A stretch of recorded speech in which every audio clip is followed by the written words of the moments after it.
Okay, I think I've had enough of this soundtrack. And I will kill it. Let's give a good 3-4 hours of it. I think that's enough. And we'll pop soundtracks here.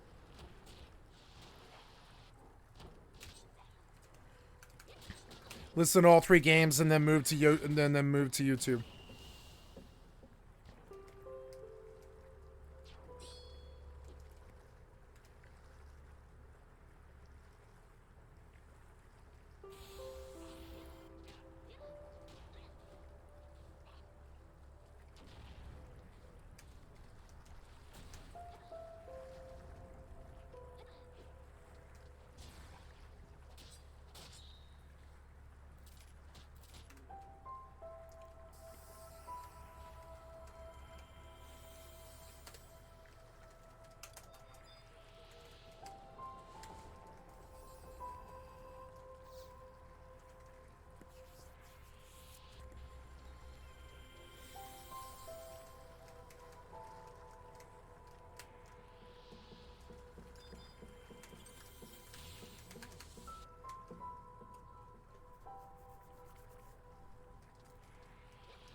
Damn it, it's dark again already. I used up my flashlight. I like the new light changes, though. At least you can, like, see where you're fucking going. You can't see anybody in front of you, but you can see where you're going, at least, you know? It's dark and it's shitty, but you can see. The game was too dark at night. It kind of got in the way. Real night's not like that. You can still kind of see to move around. You have to wait for your eyes to adjust, but you do. You can see pretty well as a human being in the dark. Ooh. It's the first time I've heard an airdrop. I've been kind of waiting for one. I might go to that. I mean, everything I... Oh, no, I have stuff that I can't replace, yeah. Oh, we'll see.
Oh, I ran out of wood right there.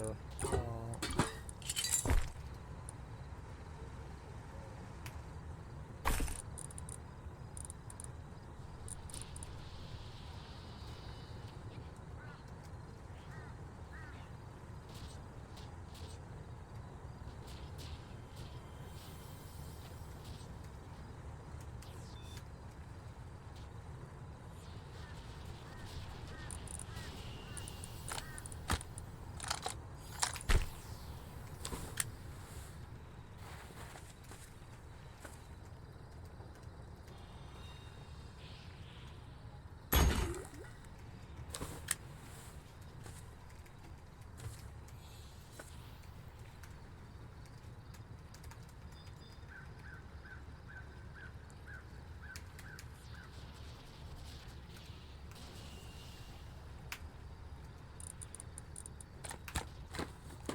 That was NPR.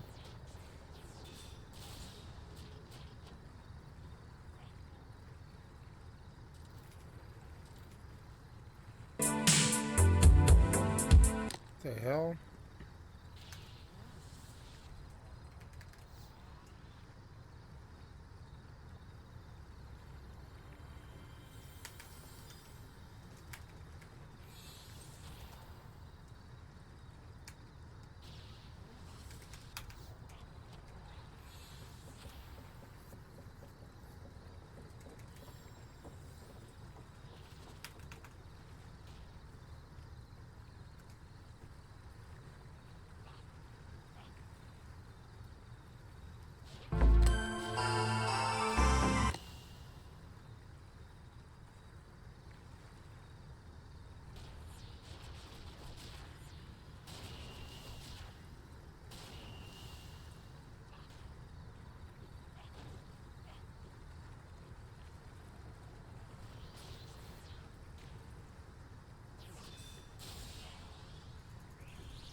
It's busted or something.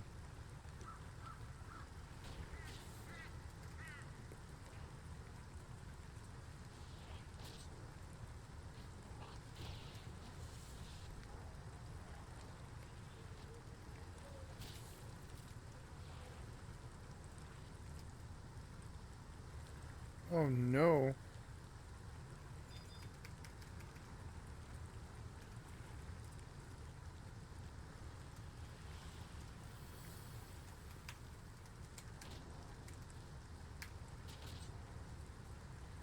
Oh no.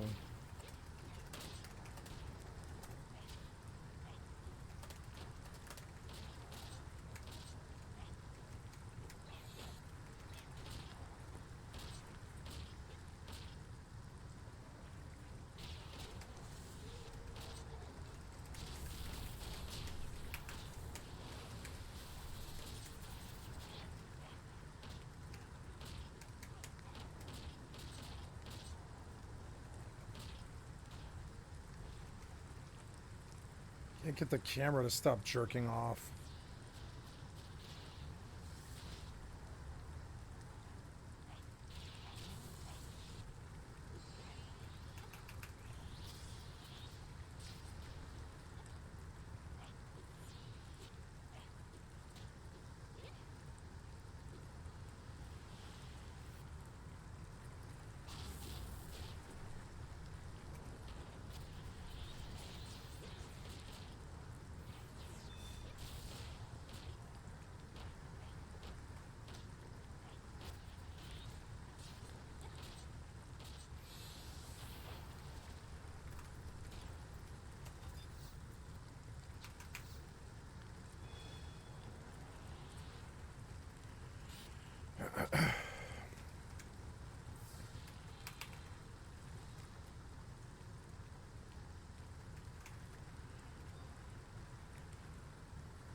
Need wood.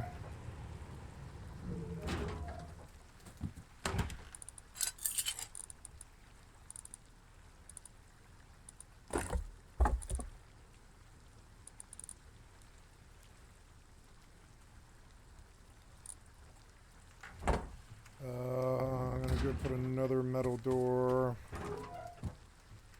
There's one more door they've got to go through, you know. It's only a 4-door raid, but I don't care.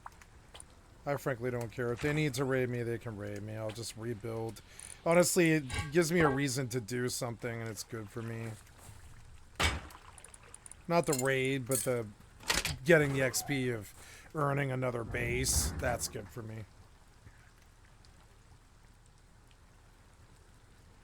Feel like there's some nasty...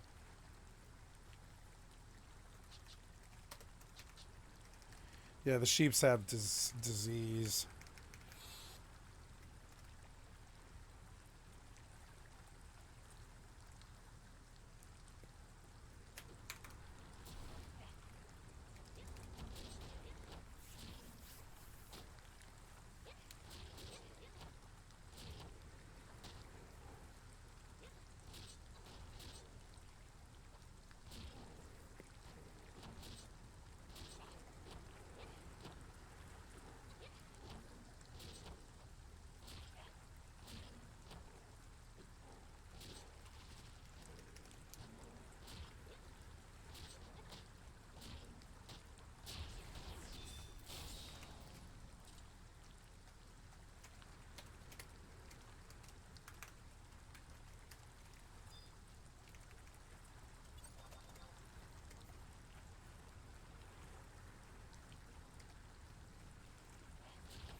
It's just me and the lock of manticore hair now.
Ooh. Is it raining today? I think that's what I hear. Oh, that's very bad. Gotta fix that. That's definitely gotta fix. Like, right now. Oh. Yeah, good. Yeah, and I fixed the door. Okay, all the work of the base has been done. So we'll go get a hammer, I guess.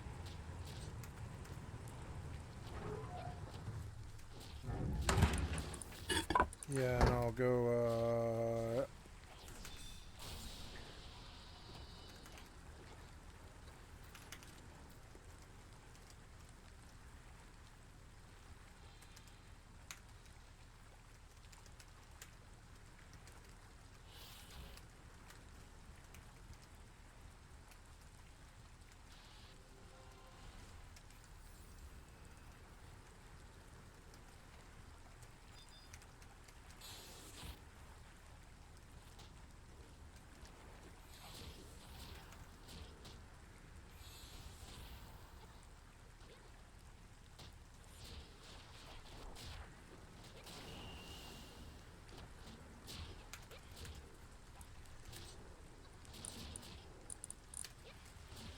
gotta fix that.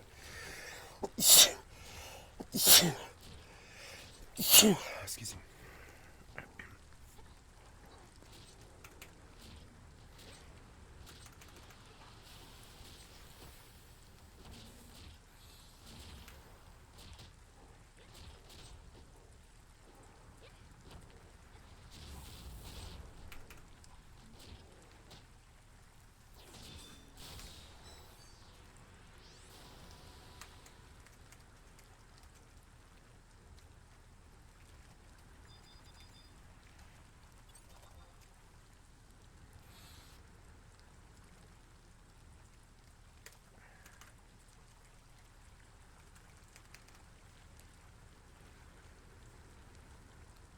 Incoming Tau. Yeah, been 4 hours.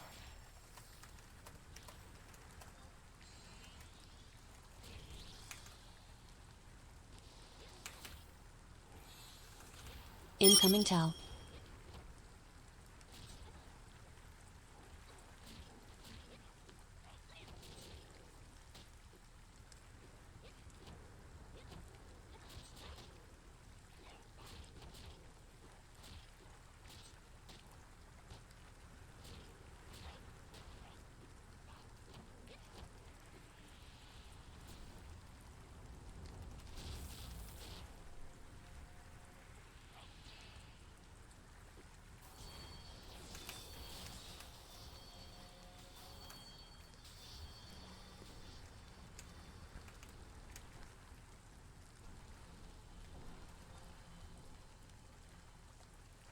Ooh, 68. I'm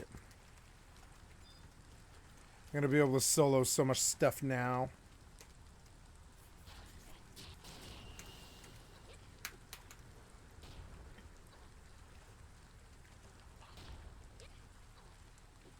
Oh, my sheep died. Oops.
Outlaws or Want to play upcoming releases like Star Wars Outlaws or Destiny 2 The Final Shape but don't have a PC up to snuff? Well, that's no problem thanks to this video's sponsor, GeForce Now, powered by Cloud GG. I love the solutions in gaming these days. Ultra tier, giving you access to cutting-edge PC performance at a fraction of the price of having to buy the hardware outright. Click the link below to check it out for free or stick around to the end of the video to learn more. Gamers, what is cracking? Have you had a good week? Have you been kicking back and relaxing? Oh yeah, been a good week. I sure have. April and May are pretty quiet, so I'm taking things nice and slow, playing way too much Balatro. And Balatro's good, huh? Stop this thing getting ported to mobile, because I fear for our future as a productive species once we are all carrying this game around in our pockets. Outside of that, I've been playing Dragon's Dogma, and let me tell you, I got thoughts about that video game. I shared some of them in the most recent episode of the Friends Per Second podcast, the one where the absolute goat, Nakey Jakey himself co-hosted the whole episode, and where we interviewed CD Projekt Red about what it was like for them building a new studio in Boston. We sneakily recorded that one while we were over there checking out Judas and chatting with Ken Levine. So yeah, it's been a pretty busy couple of weeks, hence me lapping up the downtime, but the news doesn't stop, and that's what you're here for, and I appreciate that. So enough bants, enough foreplay. Here comes the news. Speaking of CD Projekt Red, with the final updates made to Cyberpunk and the sequel A Distant Dream, attention now turns to CD Projekt Red's next major release, The Witcher 4. It sounds like a fever dream, the idea of another Witcher game. The last one was of course one of the greatest RPGs ever made, and the saga ended with such fitting finality that it's difficult to imagine how it might continue.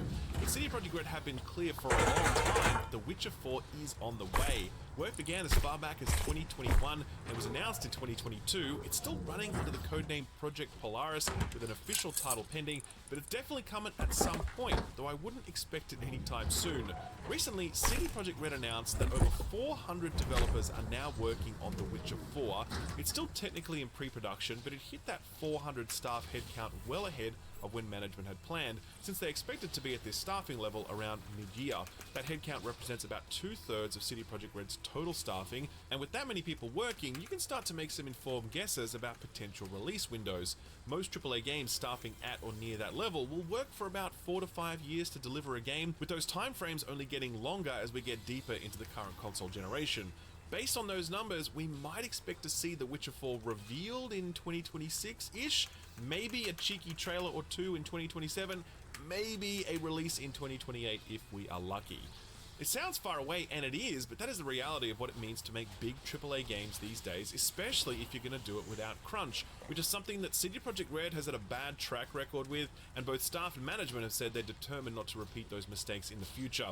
CD Projekt Red are also saying that The Witcher 4 is probably going to be rather surprising. Speaking during an earnings call, the CEO Michael Nowakowski said that you shouldn't be expecting just The Witcher 3.5, quote, "When it comes to the risks of innovation elements, making a new game is always a creative risk, especially since we're trying to push new boundaries and explore new fields. That's something we haven't actually done before. This is a pretty broad paintbrush stroke for us, but I can't go into too much detail without actually talking about the game per se. You should not be expecting The Witcher 3 in new clothing of sorts. Of course, we're building on the shoulders of what came before and on what we've learned, but we will be adding new gameplay elements and new mechanics that you have not seen in our previous games. I'd say doing such things is always a risk and not just repeating what was done before," end quote.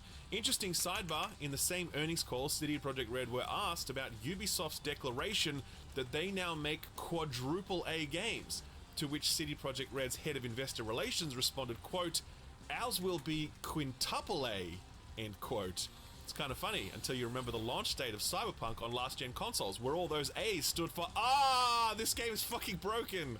I love a good Ubisoft roast as much as the next person, but maybe CD Projekt Red should sit this one out. Switching to Xbox news now, they're definitely going through a bit of a rough patch at the moment, but one thing that is very laudable about Xbox's current approach is their commitment to game preservation. Between backwards compatibility, carefully managing back catalog libraries, and even tools that improve the performance of back catalog titles, Xbox are generally walking their talk when it comes to this stuff. It's not perfect, mind you. Their commitment to physical media seems shakier by the day, but it's definitely more commitment than most other platforms are offering, and it's important because with more and more games being dependent on online infrastructure, more and more games are disappearing forever than ever before. Well, it appears as though Microsoft are just getting started with all this stuff, because this week a scoop from Windows Central has revealed that Microsoft have established an internal team devoted to game preservation. The source for this was an email that Xbox's Sarah Bond sent internally, seen by Windows Central. In it, Bond said, quote, We have formed a new team dedicated to game preservation, important to all of us at Xbox and the industry itself. We are building on our strong history of delivering backwards compatibility to our players, and we remain committed to bringing forth the amazing library of Xbox games for future generations of players to enjoy, end quote. Windows Central says a public announcement is pending and may come during the Xbox Showcase, which is likely to happen in June. In the same email, Windows Central are reporting that Bond revealed just how well the launch of Diablo 4 into Game Pass went. Quote, "We are integrating Activision Blizzard King titles into our services. We launched Diablo 4 into Thank Game you, Pass Skill Up, for the Xbox excellent content for my stream. I'd like to sub to your channel." quickly became the #1 platform for Diablo 4 players, end quote. That may seem surprising, but to be honest, it kind of makes sense to me, given that I can't imagine the active Diablo 4 player count is particularly high. It's a pretty good game that I personally enjoy, but it definitely needs some serious core system overhaul. Some of that is coming in an upcoming major content patch, and some more of it will come at the back end of the year when the first Diablo 4 expansion launches. If we assume that current Diablo 4 player counts are kind of low, and then all of a sudden the 25 million Game Pass subscribers get the game for sort of free-ish, I can see how that quickly rockets the Xbox platform to the top of the player count list. Speaking of Game Pass, the next major Xbox first-party release is Hellblade 2, arriving on the 21st of next month. A preview cycle for that just dropped, and it's looking fantastic, exactly as expected.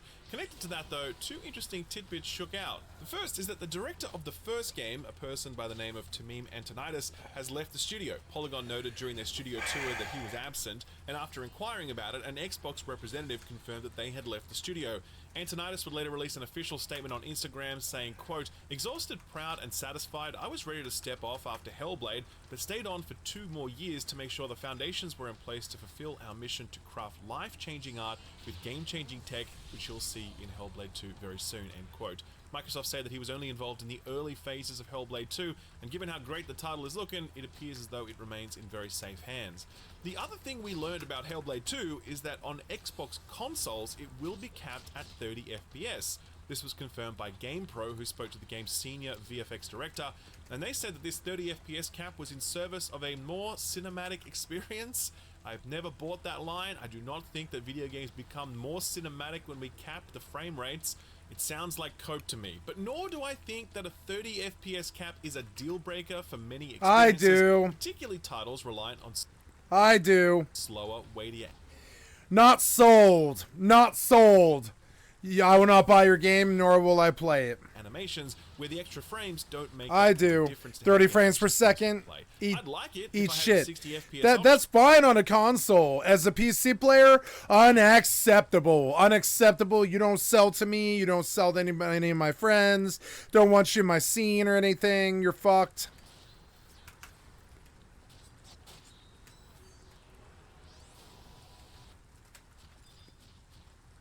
What? What the fuck? Okay.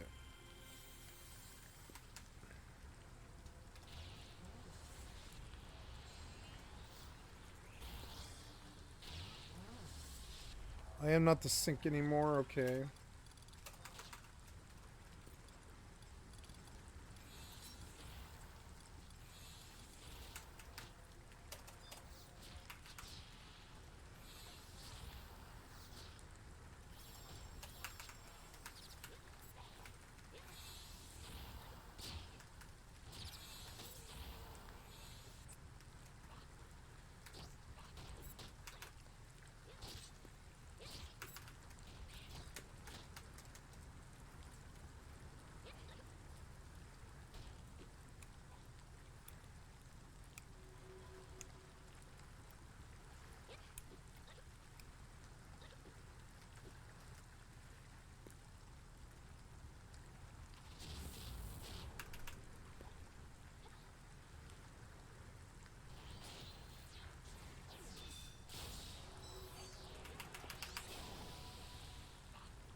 And there it goes.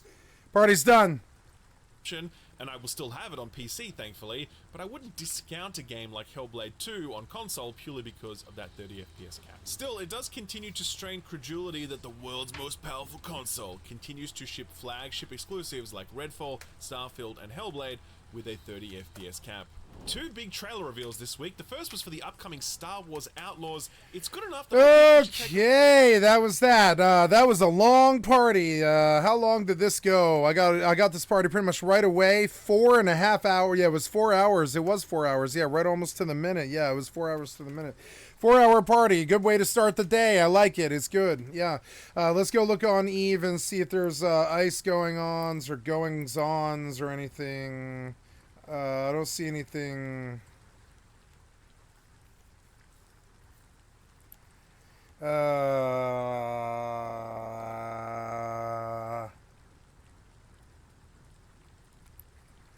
no, I'm coming to this. He linked that at 1524. The fleet. They're done? Yeah, they're done. Unfortunate.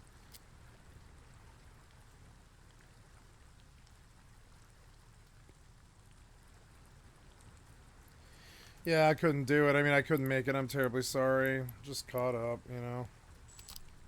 Some days I'm busy, some days I'm not. Okay, so I have a desperate need of wood, so I'm going to go fix that. Also, I want to double check my titles here and make sure... Oh my god, are you fucking serious? God damn it. Yeah, there we go. There we go. And, yeah, we'll go out. Pop some barrels. I like living here.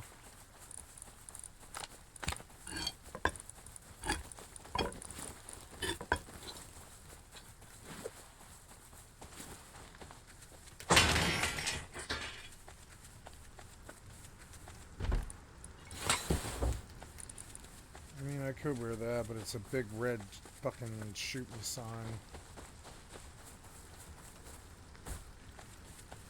It's good cloth, however. I'm just looking around at what we see here. As I get scrap, I should run the road. It's nice not to have to do anything for a minute. I will set up to craft here in like half an hour, but I'm not going to play Final Fantasy for half an hour. I'm gonna play some Rust for half an hour and just, you know, chill the fuck out. Oh, I remember now. I need wood really bad, and so we're gonna crack all this stuff just because I don't want it blocking my vision of the area either.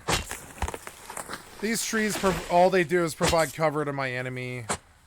I'm gonna get rid of them. I mean, tactically, they're not helpful to me. They're like a hindrance. So one of the first things I was gonna do, I know it sounds silly, but I'm gonna try and trim the trees each day. Swamp trees suck. They're not worth it. Like honestly, that thing's worth it more. Yeah, and but having them out of the way is good because it's like less cover they can use to sneak up and bolty you with, or crossbow you with, or you know, bow you with, or any of that. And so I try to get, like, you know, it's very difficult to keep the trees from totally trimmed, but you can keep them reduced, you know. Also, it gives the impression that somebody lives here and is actually playing, and then I want that. I don't care if they raid it. I want people knowing I'm here. There's 7 people on this server. I don't mind letting them know I'm here, you know. It's whatever. If they want to hack and cheat and act like shitheads, they can. I don't care. Or like raid me. I mean, I don't care. That's part of Rust, I guess. You know? If I lose it, I lose it. Ain't no loot in there that I could ever possibly have in this game that I'll cry home to mama about. Ain't no loot. Could be 50 SARs, 50 AKs. Won't matter. Now that's kind of a fuck up, and it needs to be addressed. Yeah.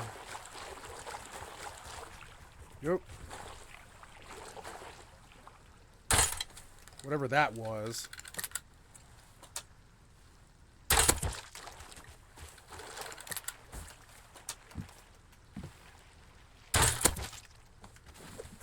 Oh god.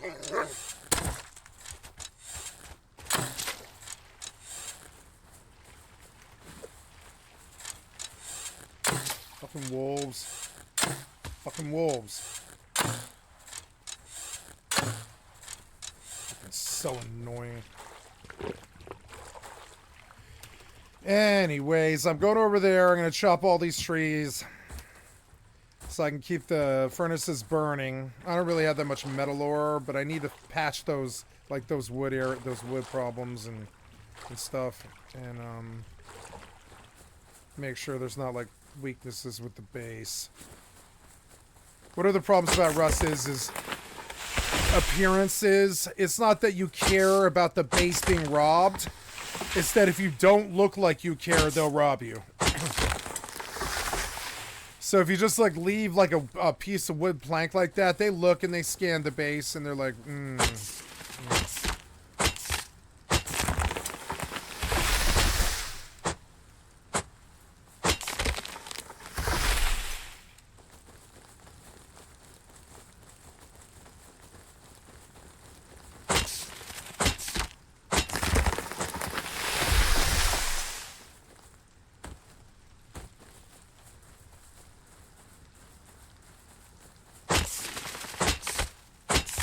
Oh, I got seeds. Seeds are good because I can clone them and then get cloth running and all that.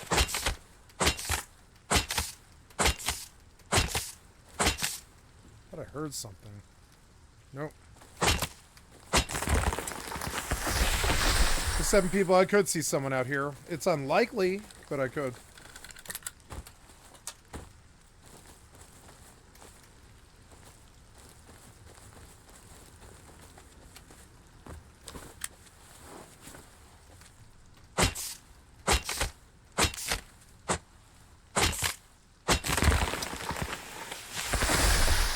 Certain things like that I like about Rust so much more. I wish Mortal was like this a little bit. Mortal's better because you can just stand there and let it passively do it like EvE, like you're mining. But I like this too. I like both of them. This is like my favorite farming game of all time. It definitely, like, there's just steady influx of loot coming in from all around you. Like, even right here, see it? More loot, you know? Everywhere around you, loot, loot, loot. Like New World. I like me some New World, too. Alright, that is enough wood, yeah. I'm gonna go back. Gotta fix the wood problems on the base.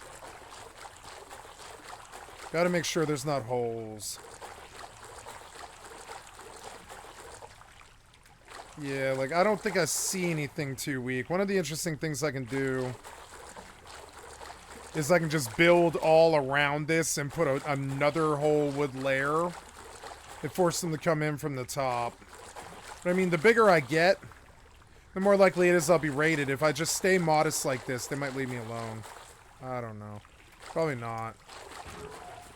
I'm guessing I'll probably be raided just because they're bored. But, you know, honestly, I don't care if Stens raids me or whatever.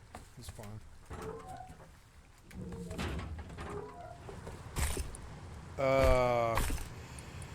Yeah, so wood. Wood. I'm going to leave a whole bunch of wood in here so I can burn furnaces. Yep. And then I'm going to dump rest in TC and pull metal to fix the holes on the base before it's a problem, not after, you know? Yeah. Gonna pull metal real quick to fix problems with the base. I'm gonna dump the rest of this crap. I need another box down now, and I don't know where to put it. This was kind of a fuck up. I should have kept above the water line.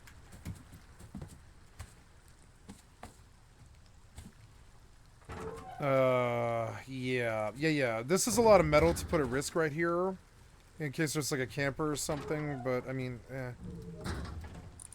I don't think anybody's gonna fuck with me. It's such a small server these days. Yep, and I'll clone those and clone those and clone those until it's a whole crop, and then I'll just run them. Let them run. It'll be a nice, beautiful crop. I'll make it like a hanging garden thing. Yep, all around I'll have these things all around, and I'll just keep cloning until it's like Massive amounts of marijuana. I'll just clone. For a while, I'll just clone till I have a lot of clones, you know. A box of clones. Yep. Oh, got somebody coming. See? That's a lot of metal to lose. I've got to fix the holes. If he's coming here now, you know, I've got to fix them. Wait. This is too much metal to lose to him. What happened to my binoculars? Oh.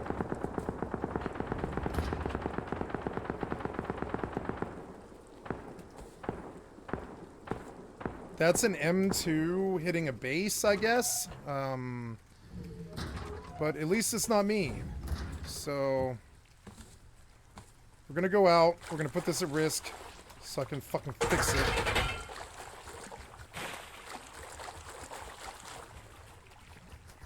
I just gotta fix any holes because I'm probably next. I have to go check this out. But first I gotta make sure there's no holes. Yeah, there's one more. Oh, shut up. Okay, first of all, that's gotta fix. Yeah, it's gotta definitely be permanent. And then I'm gonna go see what he did. I think he just blew a door.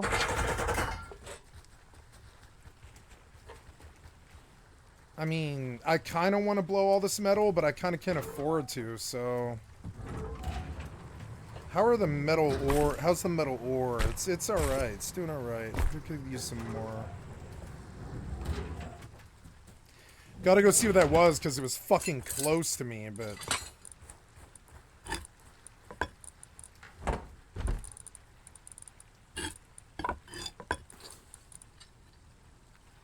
I don't know, I'm just gonna toss this. Oh, wait, I want that, though. I don't know. I don't know where to put it is the problem. Maybe...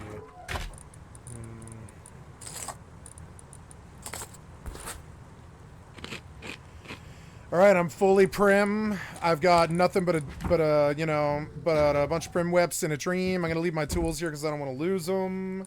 Yep. I'm gonna take that, but I'm gonna leave these. Yep. How's my face? Face is good. Okay, we are good. Let's go check this out. I mean, honestly, it's a suicide run, but I mean, yeah, that's okay. I'll just build a new set if it's... Oh, there's a bear. Let's go see what happened. This guy's active right now. I want to kill him and take his M2 or whatever the fuck that was. That was M2. Must be Stens. Fuck was that? Oh, yeah, he blew the,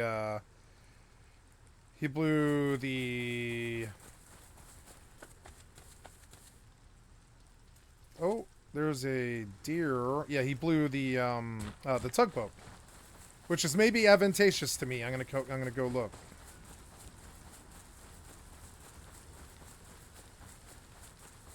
Oh, there's a mini heli.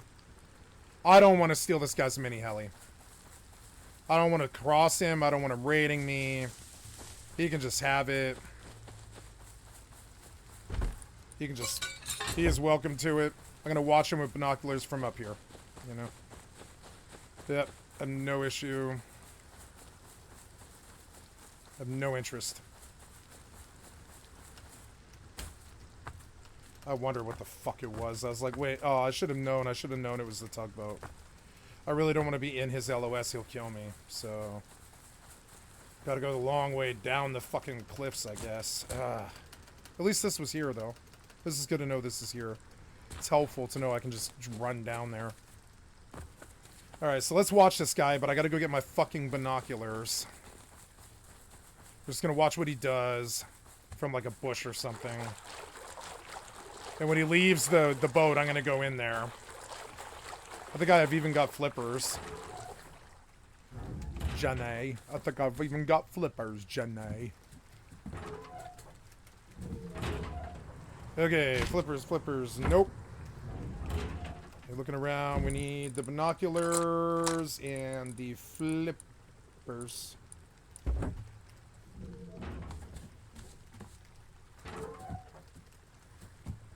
Okay, so he has left.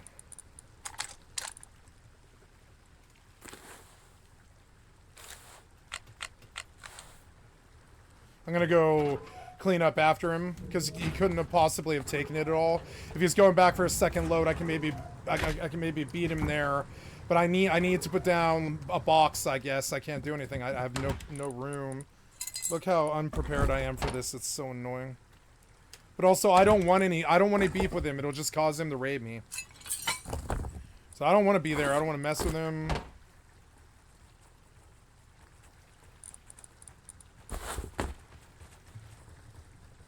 If he comes here next, I'm fucked. I can't do anything.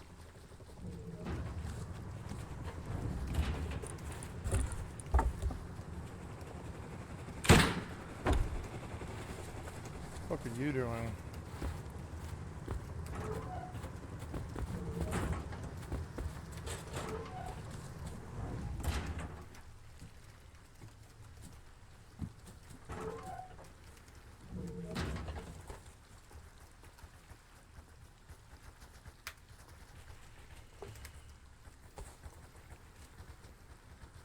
Alright, we're gonna go clean up after him. These guys didn't land here. I thought they were gonna just hit me next. They could have.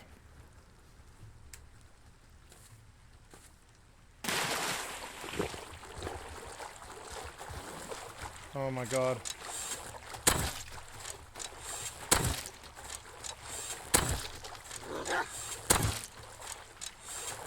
So annoying. It's so annoying.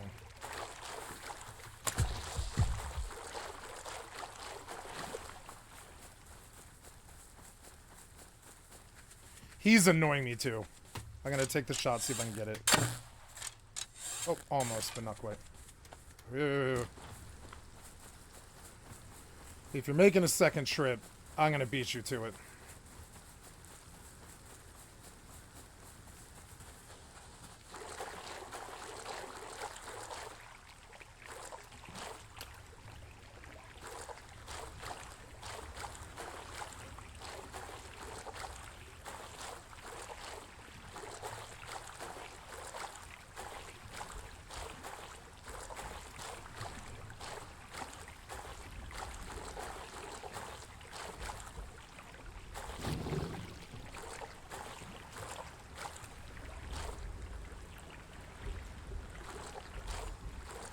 They didn't even bother blowing the top, which is annoying to me. Let's see what they left. Ooh. Yeah, alright, that's good. Ooh, tool cupboard. Tool cupboard. Sure. I mean, yeah, I guess. Yeah. Crappy comps and all that. Bush cop. There's flippers, that's good. Gonna kill him. Well, he doesn't know who did this. Bush cop. Yeah, I want to break your bed and kill you.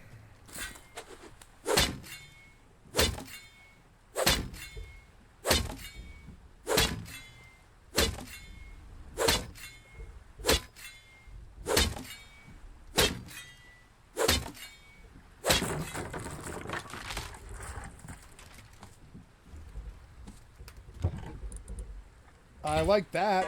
That's cool. Ooh, reinforced glass window is good. Yeah.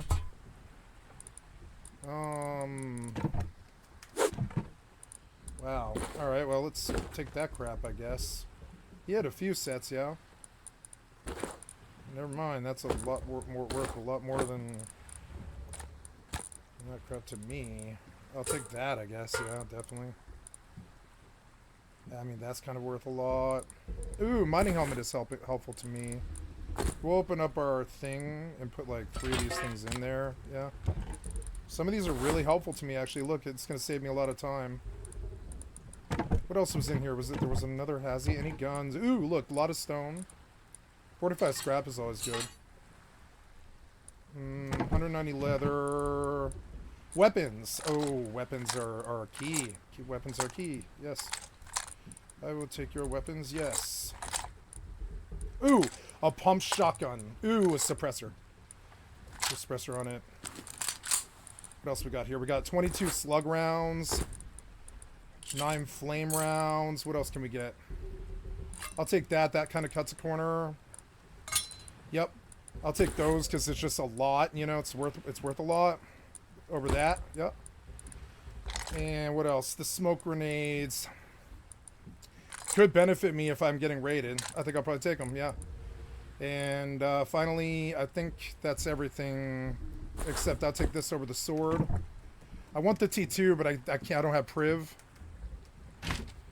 There's a chainsaw. That's useful to me. Probably better than... You know, I'm feeling bad about this. Oh, get this out of here. Yep, out of there. Out. Feeling bad about being here, but that's alright. What is that? It's a skinning knife. Okay. And... Yep. Yep, there's some comps I'll have to come back for. These guys banged him for everything he had and left me be. Wow, I can't believe they didn't even take a scrap, though. Yeah. Okay, so... Somewhere here was weapons, right? One of these was weapons. Yeah. The grenade is helpful in a way, sort of. Oh, actually, the flashbangs are actually better than the grenade is. That's good. And now I've got actual defense. I can defend myself, and I'm going to leave. Guns are a big get for me. We're going to switch out the flippers for the... Yep, for the Hazy here. Get this out. I didn't kill him, but I broke his bed, so he, you know, he's gonna have to put something else down. I don't really want him here. But if I hit him, he'll think that I did it.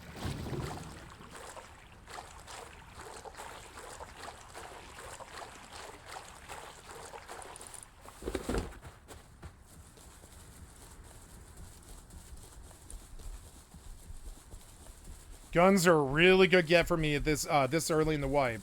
Like the first day. Yeah, this is the first day, and I got guns. It's pretty good. All right, we're gonna fight you. Fuck you.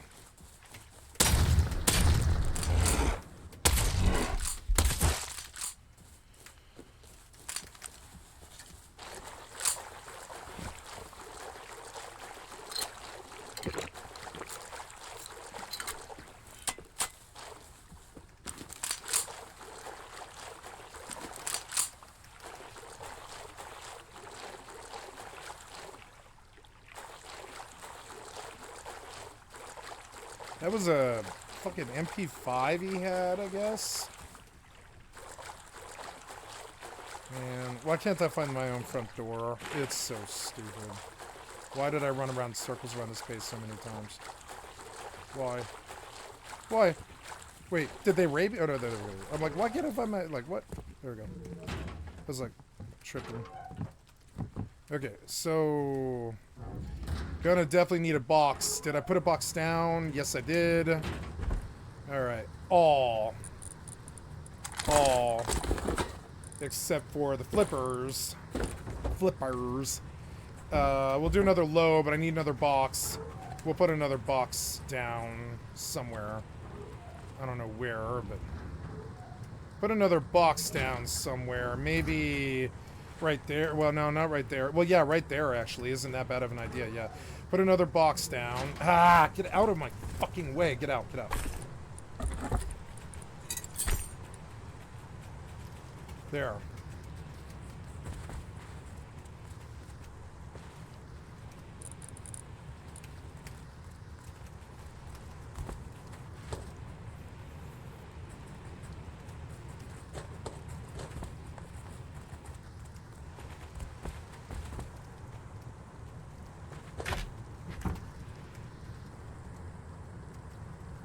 Fucking annoying. Fucking annoying. Oh, come on. Fucking annoying. Are you serious? What's with that, man? Make me a hammer. Pull the scrap and I'll pull this out. Yeah, that does not make sense. Like that, I mean, whatever that is. Hurry up, you. Oh my god, why are you malfunctioning? I guess you can't do that anymore, I guess? That's what it is? Okay, well...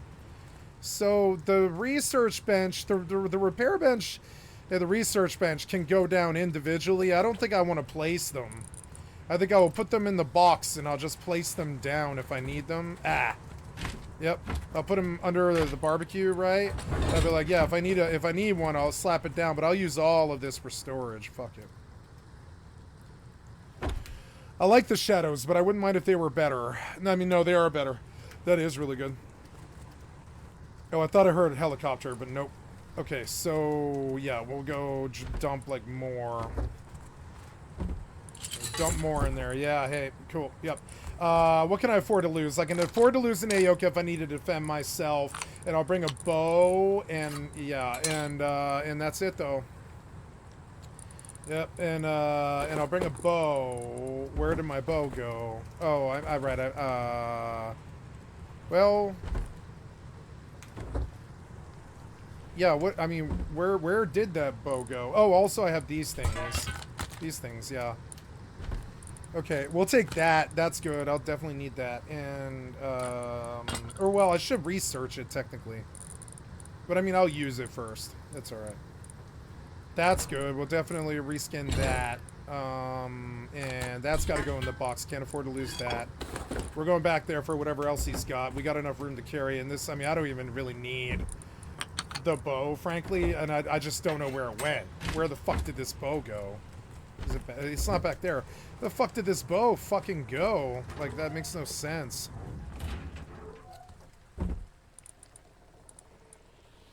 Okay, I don't know. But anyways, oh,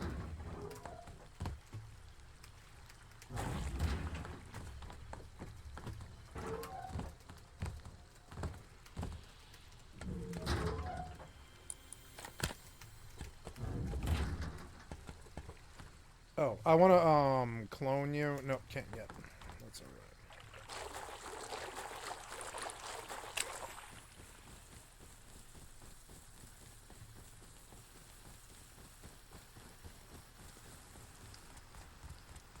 I could have taken their mini.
Nope.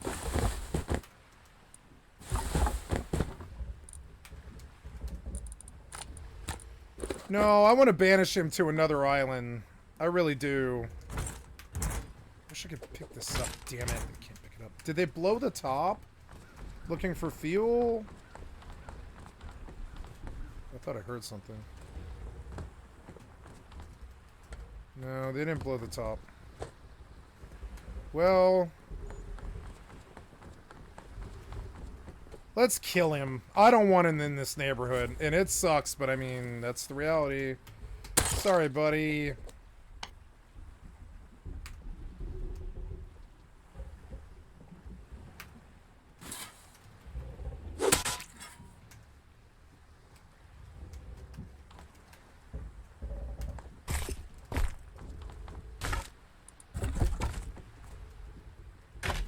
I don't want you in my fucking neighborhood. Sorry, buddy. Nothing personal. I really mean that, too. Nothing personal. I will not take any, you know, pleasure in this. I didn't raid him. You know what I'm saying? I didn't touch him. He sat here for a day. I did not touch him. I did not touch that man. Ever. Now, we'll take all of your weapons, because they're all weapons that I don't have to make, you know? Like, pretty much. Yeah, they're like, all weapons I don't have to make. So, oh, yeah, you have a lot of stone. I wonder if they want to come back for this and they're just waiting for daytime or something. I don't know. But I do know that I should get the fuck out of here before someone else comes. What happened to the flippers? Oh, there they are.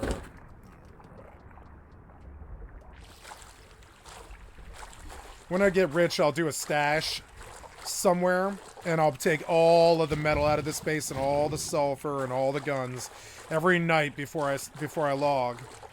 That's how I got around the idiot last time. You know what I'm saying?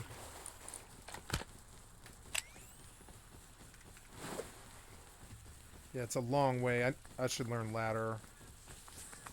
I guess what's next? Get him. Oh! God damn it, fucking shots in the dark. Pretty good.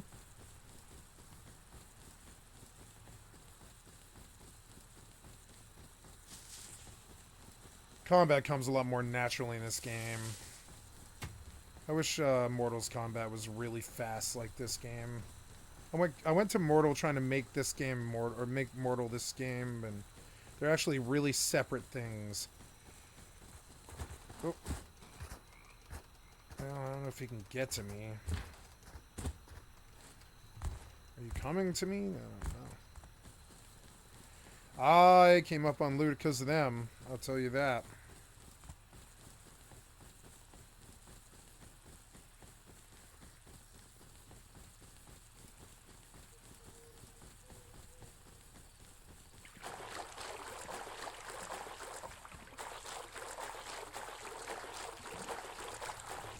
Well, shout out to those boys. I think that was Stens. Let's see if it says. This was Stensy and Dix. Yeah, it is Stensy and Dix. Yeah, and I didn't fuck with them. I didn't touch them.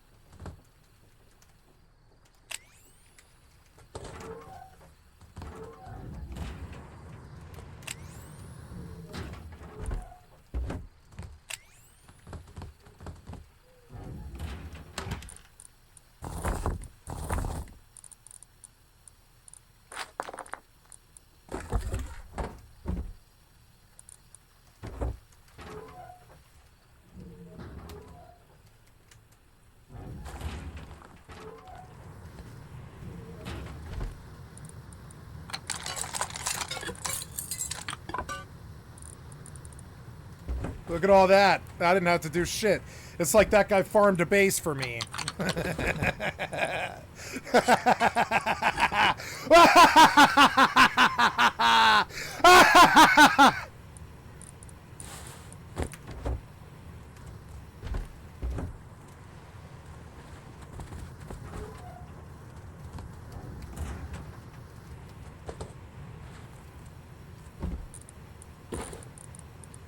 See, I would have missed all this if that XP party would have kept going.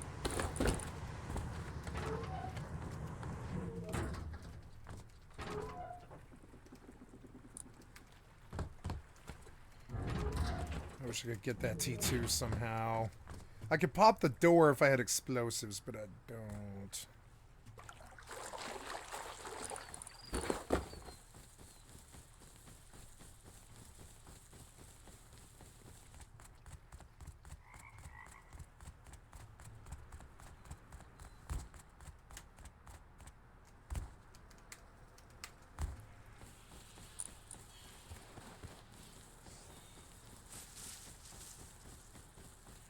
Stay out of my neighborhood.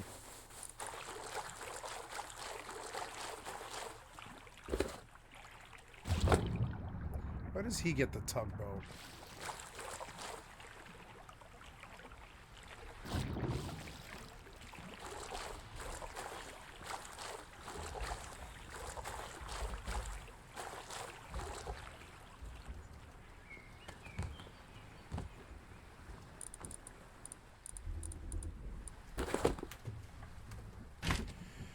I mean, yeah, could go recycle a lot of that. Ooh, hey, that's something that I want. I mean, a horse saddle doesn't hurt. Free horse, I guess. Yeah, yeah, hey, it's almost a full set. It is a full set. It's a full car set, actually. I didn't really realize how valuable that is. So we'll just take a lot of this out of here and fucking... Oh, yeah, hey, I can plant all these seeds. Shit, I didn't even think about that. What's that? It's a basic scrap tea. I'll take that instead of that. Yeah. It will put down another... Oh, yeah, I forgot to take out the tools, which is kind of annoying, but... Oh, shit, there's another load. Where did the flippers go? There they are. Okay, let's go out. Free loot. Free loot. Yeah, I didn't have to do anything. I got 3 guns for nothing. That's a good rust day when you get 3 guns for nothing. That pump shotgun, I will use it. I will take hunting bow pump shotgun to the train tunnels, and I'll get more guns somehow. Or I don't know. I don't know what I'll do. Can I get up right there? I can. Oh, no. I don't want to spook him. Damn it. Without the dot on my screen, it's harder. Ah! Used to be better at this. Ah. Another way to look at it is like this steady stream of fire. If you think of it as like this really slow firing weapon, it actually is a lot easier to shoot. Yeah, like, can I loot that by shooting it? Yes, I can. Oh, yeah. I don't think I got anything, but yeah. Okay, so the most pressing concern is corn. So I'm just gonna run an entire crop of corn, but I'm gonna clone a whole crop of corn first. And I'll put down another... he had another large planter. I guess I better put down boxes and loot him out. Because he had stuff that I will use. As silly as it is. Oh, I think I passed it again.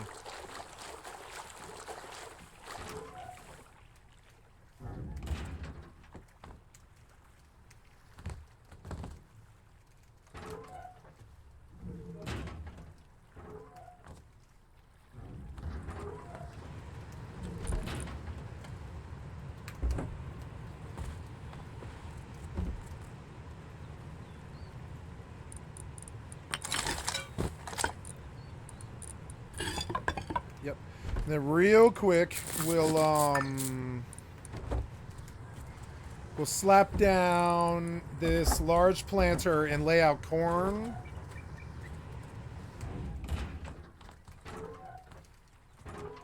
And I'll begin my hanging gardens, you know? I don't know. I don't want one there, but I do everywhere else. This is the only one that I don't want, though. Yep, and then we'll plant corn.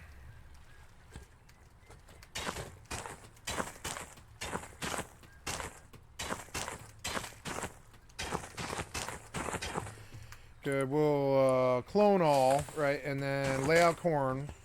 Corn. We're gonna fucking clone all of it, and then we'll run an entire we're gonna clone like 3 fucking generations first, and I'll need to put a box down, but here's the first start of it. Gotta go loot them out some more. All I need now is the flippers. Don't know where they ended up. There they are. So, okay, oh, those can't go in there. Those can't go in there. I'll put them here. Well, what a nice start of a day. We came up on loot without having to do shit. That's a win for me. See, friendship is magic. I was friendly with these guys as opposed to the dickless weirdo that they stomped in for me outside my door one day.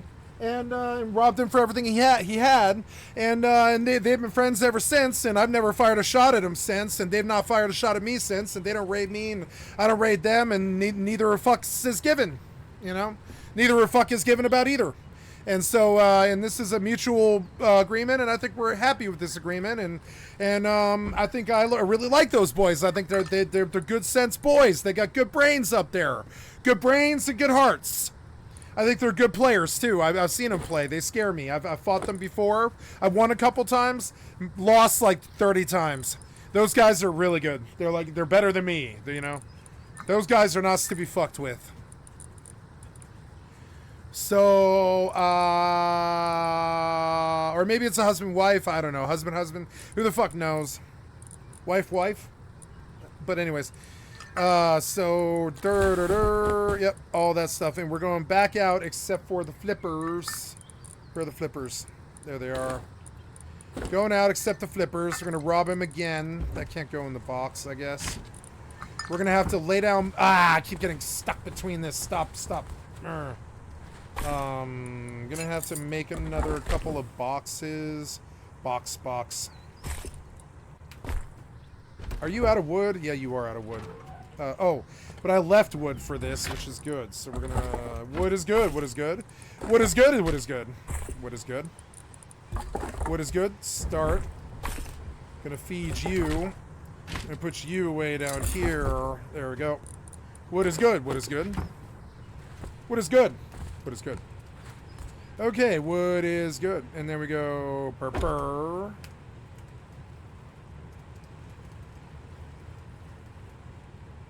Burr, right? Let's do some gambling and switch a game and do something else while it's like, you know, getting a little bit later in the morning. Let a little bit of time go by because I've been going in and out of there banging pretty fast and I don't want to be predictable. Okay, and then gonna take the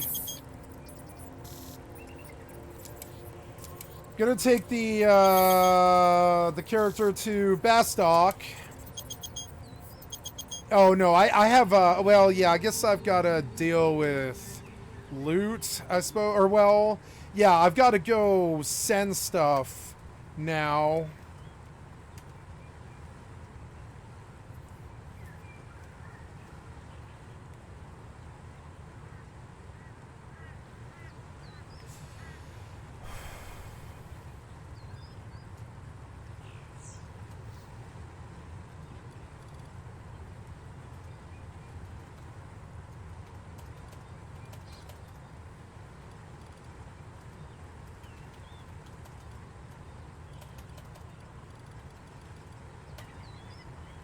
Wind crystals, I'm just going to sell them because I can't store... Well, no, I'm going to send them off is what I'm going to do. So, let's go to the D-box. And yeah, I have to switch over, so I will do so now. Gotta get away from the furnaces. They're like, man, the furnaces are fucking loud now. Okay, so now... I wish that guy had electric. Good. This corn will grow, and we will get a nice clone crop there. But first... Oh.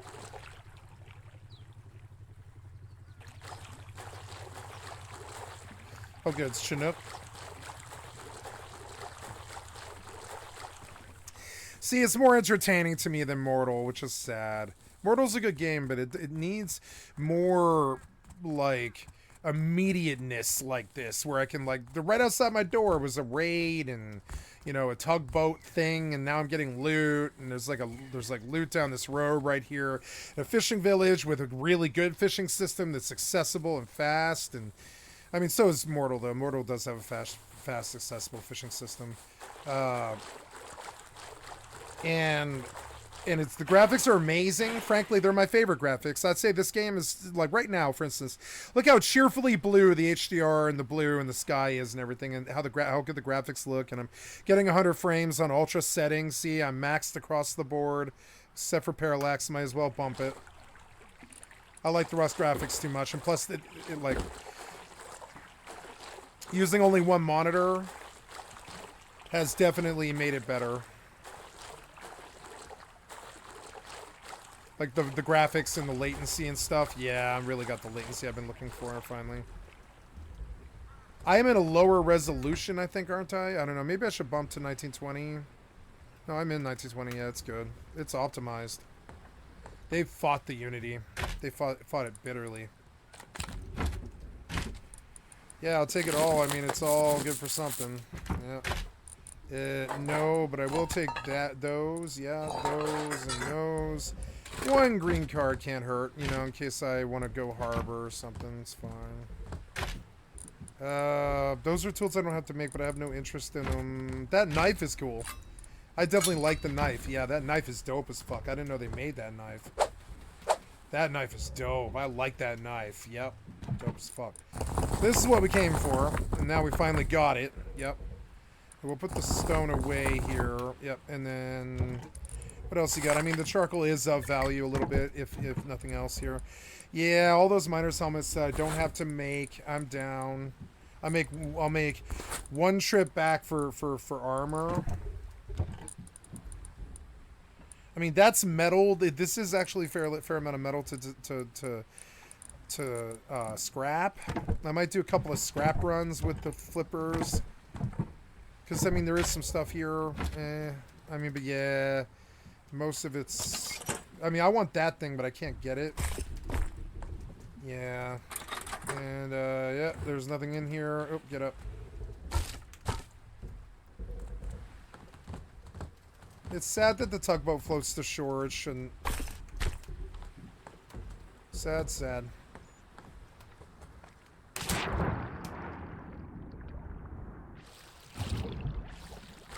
It's a shame I can't take his boat, but I would have to. There's a whole series of steps I'd have to do.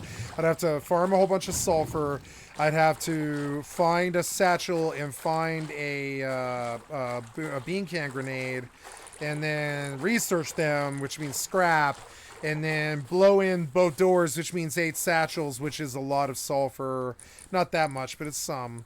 And it would take some time. That's all stuff that I just don't give two flying fucks about. I don't care about that.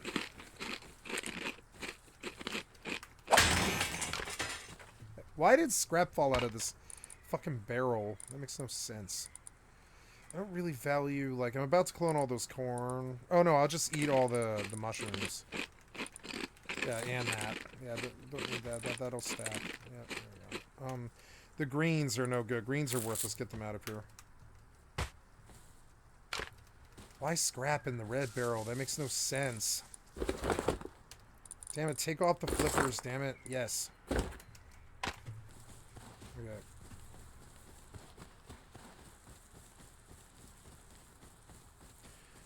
This is nice that I've got a nice little cut right to fishing village right here. Gotta remember where the angle is on my base. It's like right over here. Yep, right over here. I gotta remember, like, we're right cut to tugboat is another good little way up the cliff. I want the bolty. Bunty.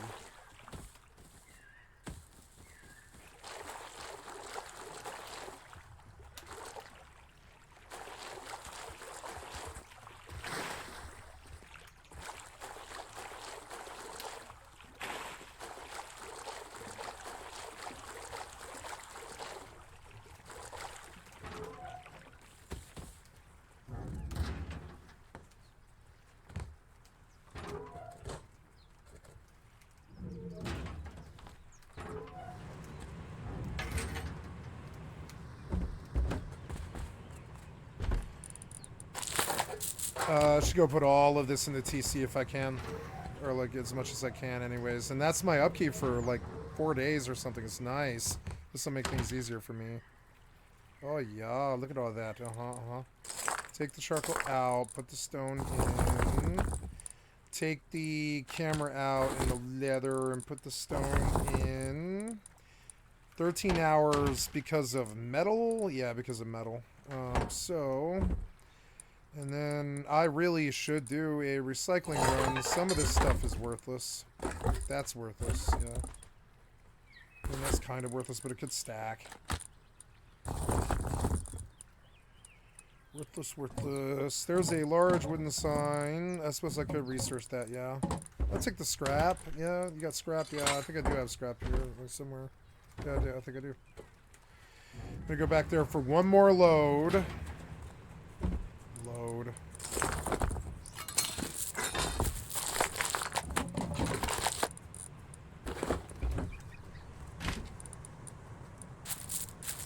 I gotta put the fridge down, but I gotta change the skin on it. I should research it, but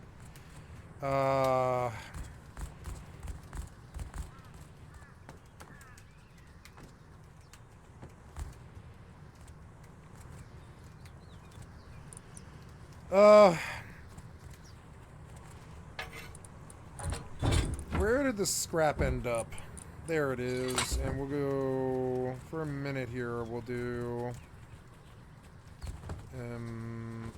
where would be a place that wouldn't really bother me that much? I don't know, like, yeah, like that, I guess. Yeah, for now, anyways, yeah.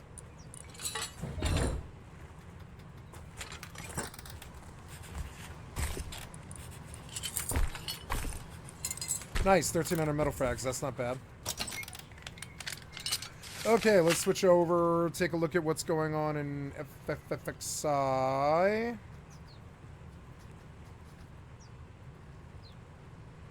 Play.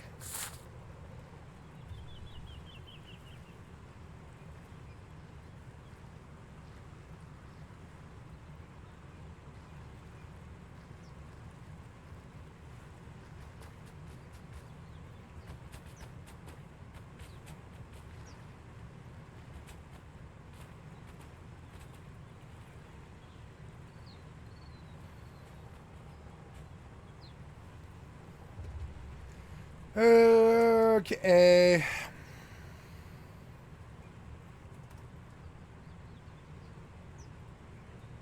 Okay, so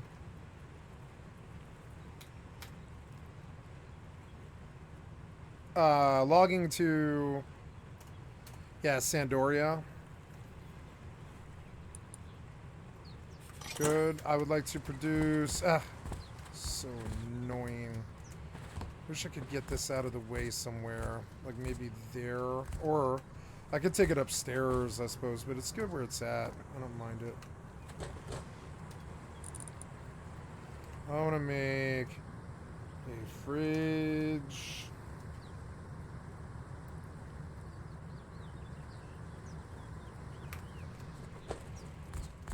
And I want to pick this up. Oh no, I don't think. Ooh, I see metal. Yes, I do. And gotta pull this, and I'm looking for a hammer, but I don't think I've got one in there. Oh, wait, there we go. There we go. So good. They will put this, and that there. We will reskin these fridges. Nope.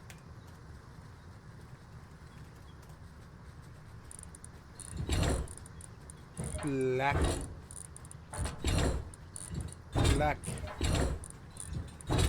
And then we'll go well, I suppose it actually would be better right here. Yeah, can we get it right there? Why not? Why not, though? Why not get it right there, though? Why not, though? Oh. Yep. There we go.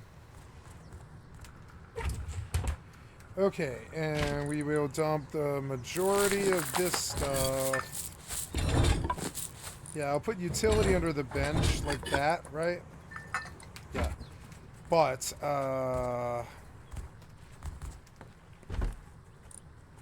the rest of this I want to do there.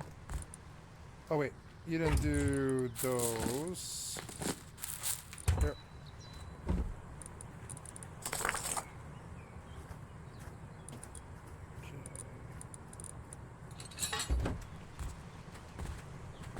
We'll take these upstairs.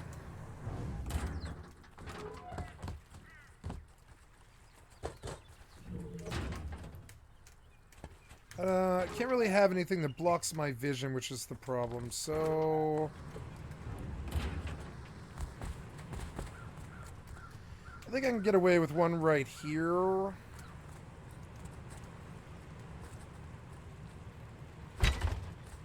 No, I can't. So that's okay. I guess we make do with one fridge. That's alright. Good enough.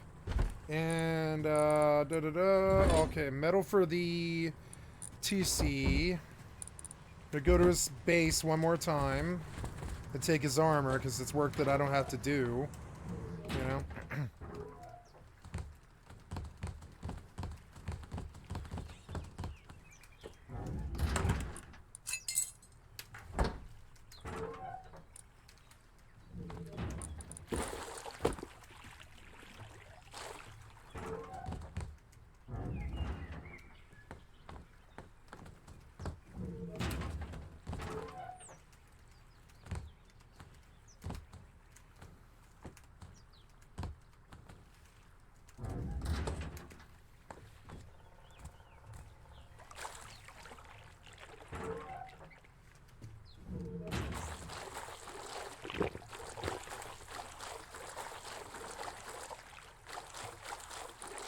Oh, I brought the hammer. It's alright. Well, yeah, I'm not going back in there for it, I'll tell you that.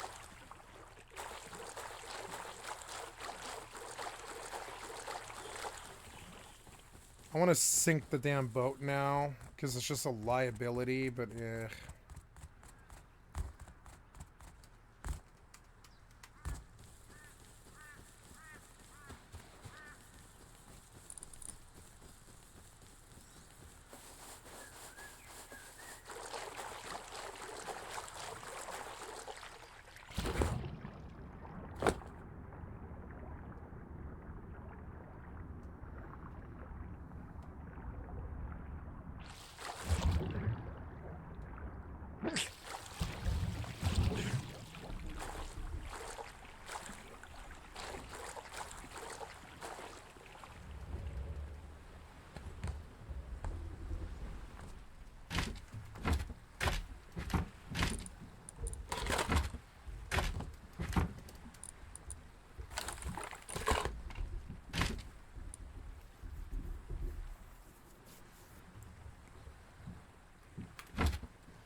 Cannot move. Cannot move. Why? There.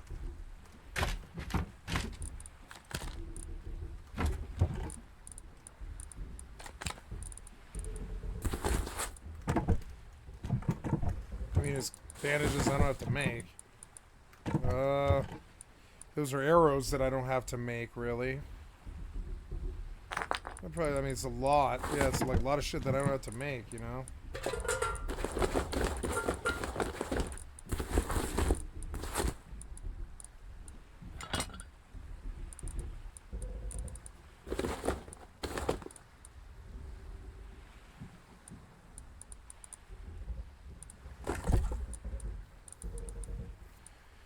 I mean, that stuff will recycle.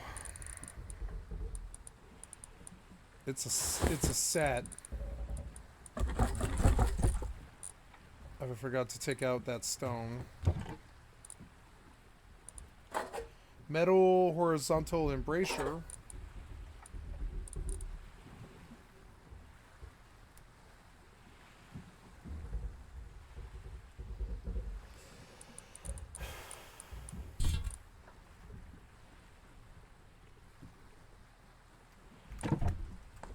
Okay. Good run.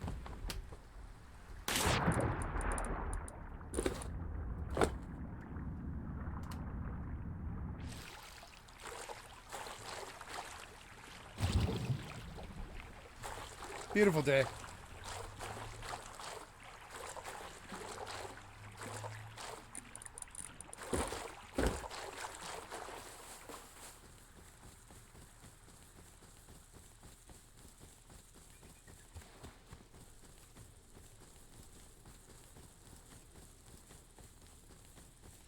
It's a shame I couldn't skin that bear. I needed that fuel really bad, actually. Almost more than I needed this stuff. I didn't think about it. Now I won't have a bearer for like another hour or something. That's okay.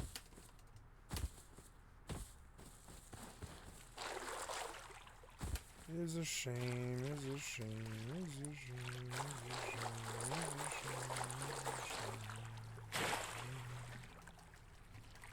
shame, it's a shame.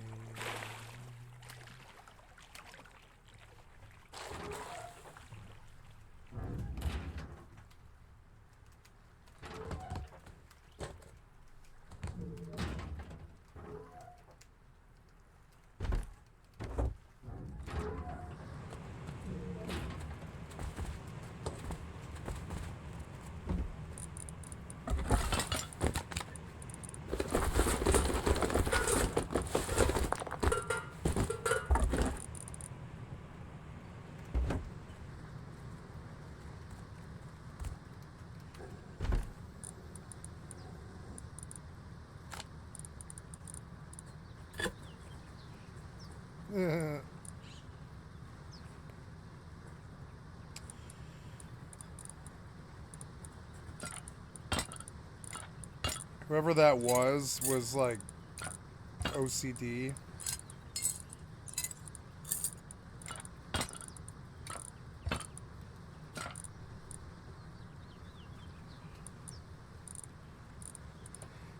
There's my bow. I wonder where it went. But there's a bow. Looking for some ammo. Ammo. I'll take that too. And that. Can't really afford to lose that, but...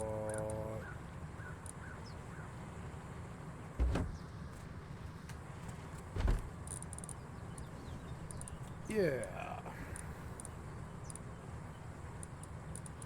Need to get ladder in my memory banks before I lose it.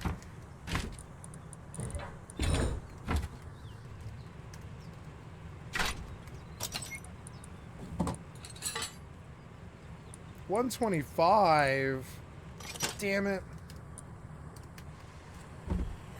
Oh well. Yeah, I'll take a sword and... yeah, I'll take this crappy lumberjack set for now. There's some metal... excuse me.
I guess I will put a fridge up here. One fridge so I can easily do this.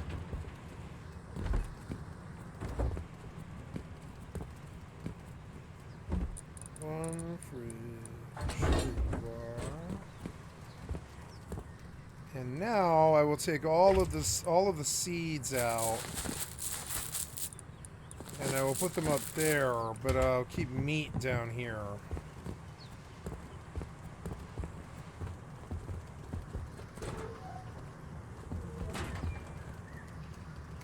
God damn it, let me out of here. No. Let me out. Let me out. Let me out. Oh my god.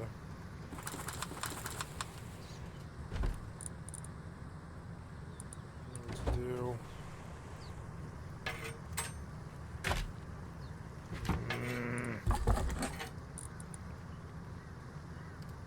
So annoying.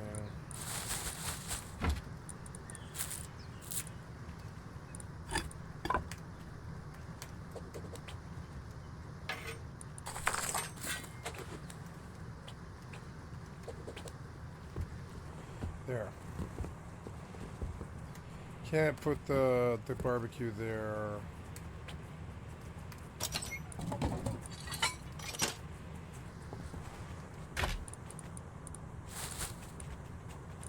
Well, I suppose I can just go upstairs.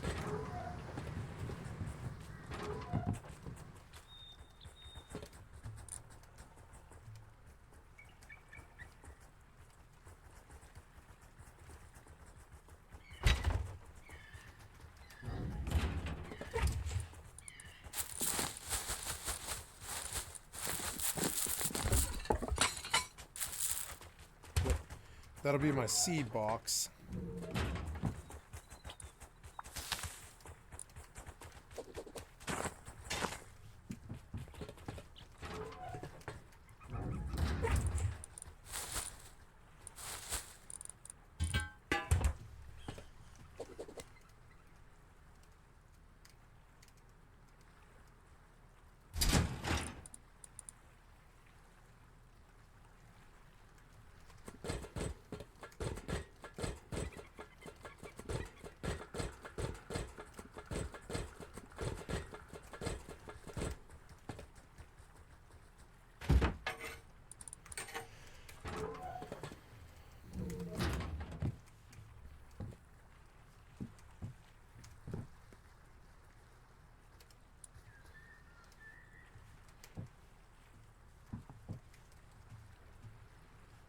Ooh. Come on, me.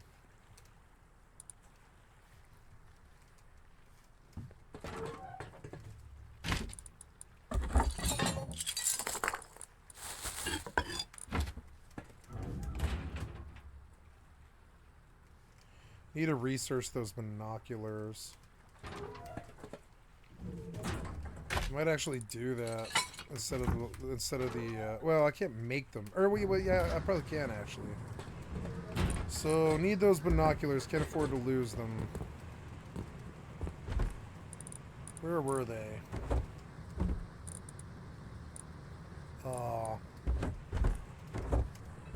So fuck. I don't know. Where do those binoculars go? What?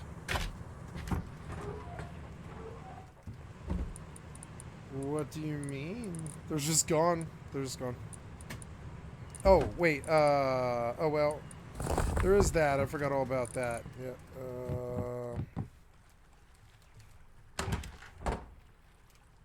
Now, where would the binoculars have gone? Oh, well. I don't see them. Maybe I learned them by binoculars. No. Yeah, I don't know.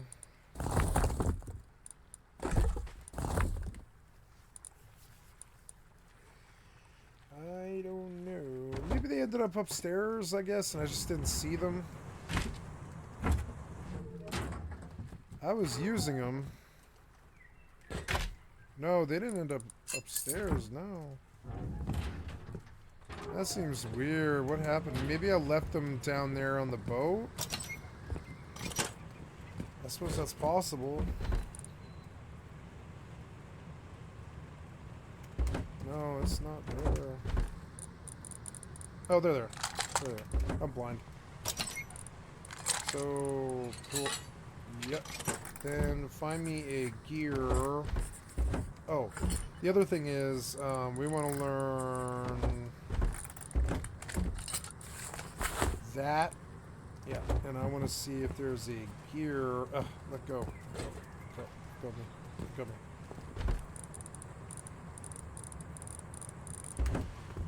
I don't really see one. Maybe I don't have one yet. There's a gear. Okay. And, yeah. Okay. Come over here and make me, oh, I have to learn it, huh? Good. And make me...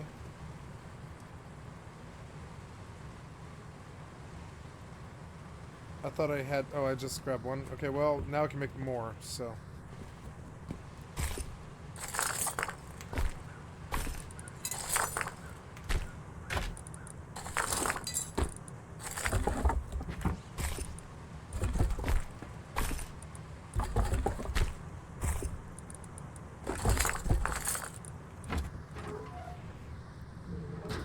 $38 hours. My upkeep is good. Good. 51 hours.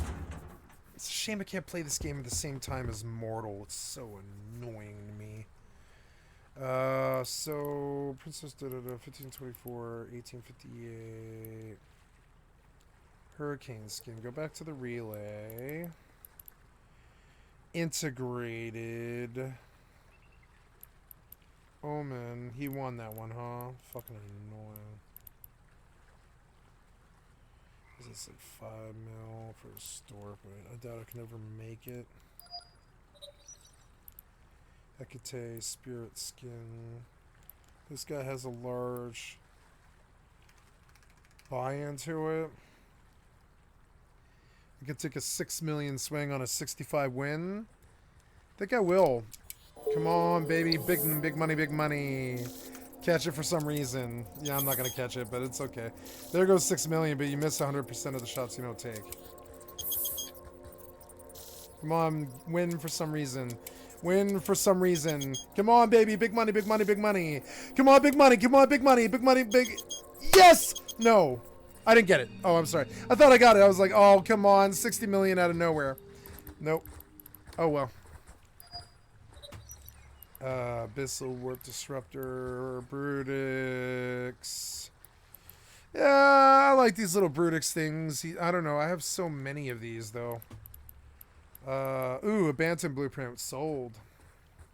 Yep. Oh, I'll take it all. I'll take it right now. Sold. Now,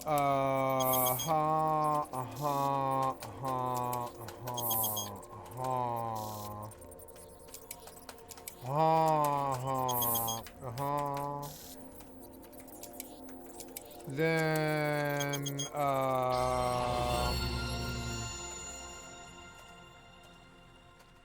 yes, and, oh, I have silver ore. Hey!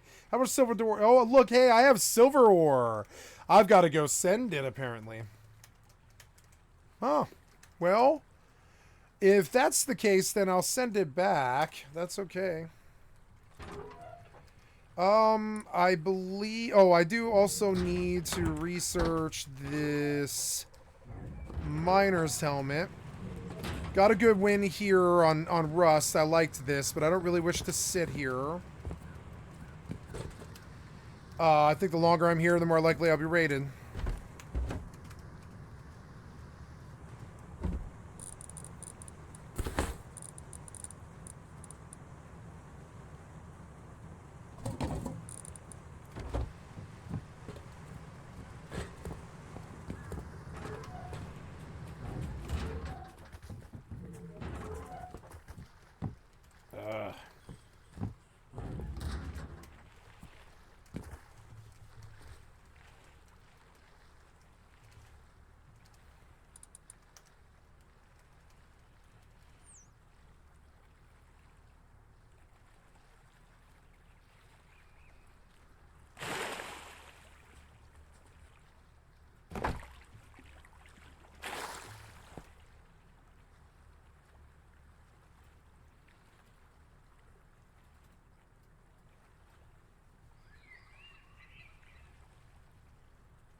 Okay, so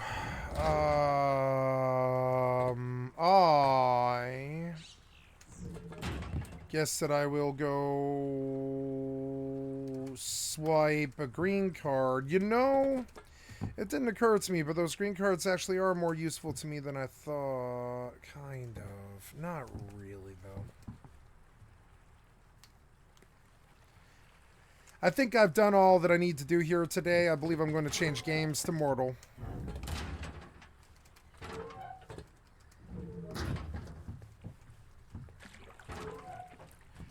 I can come back here later and fish if I have a bad time or something, or, you know, something bad happens or whatever. I can come back here and fish. It's whatever.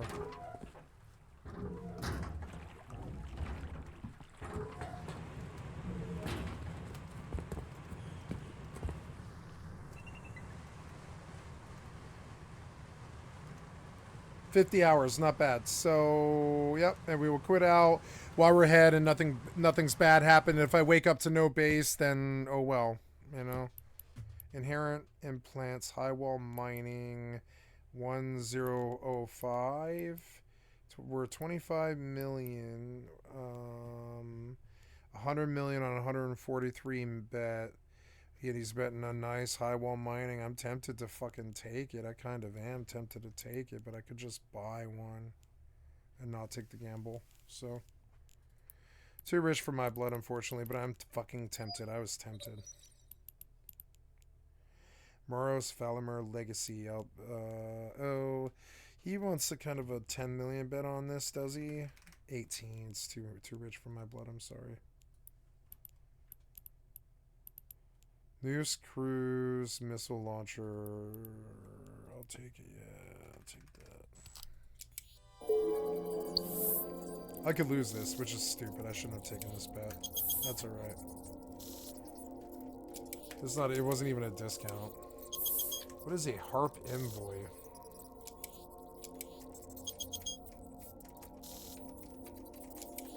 Okay.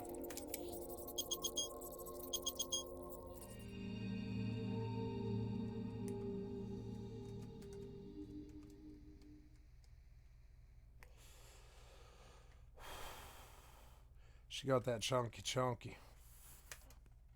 But donkey.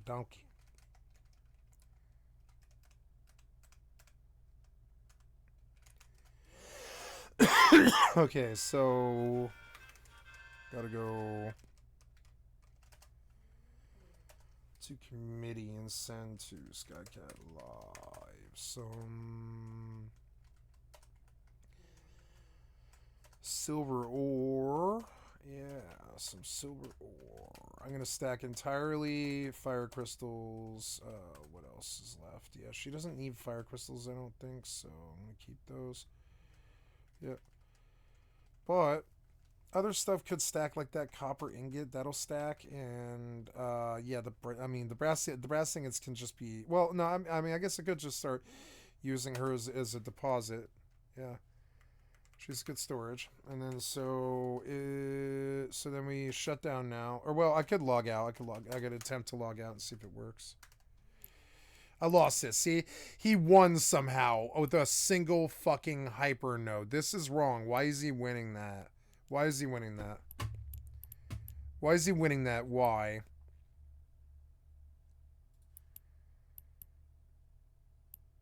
You're saying this is the one time that he won? Oh my god. How are you doing that?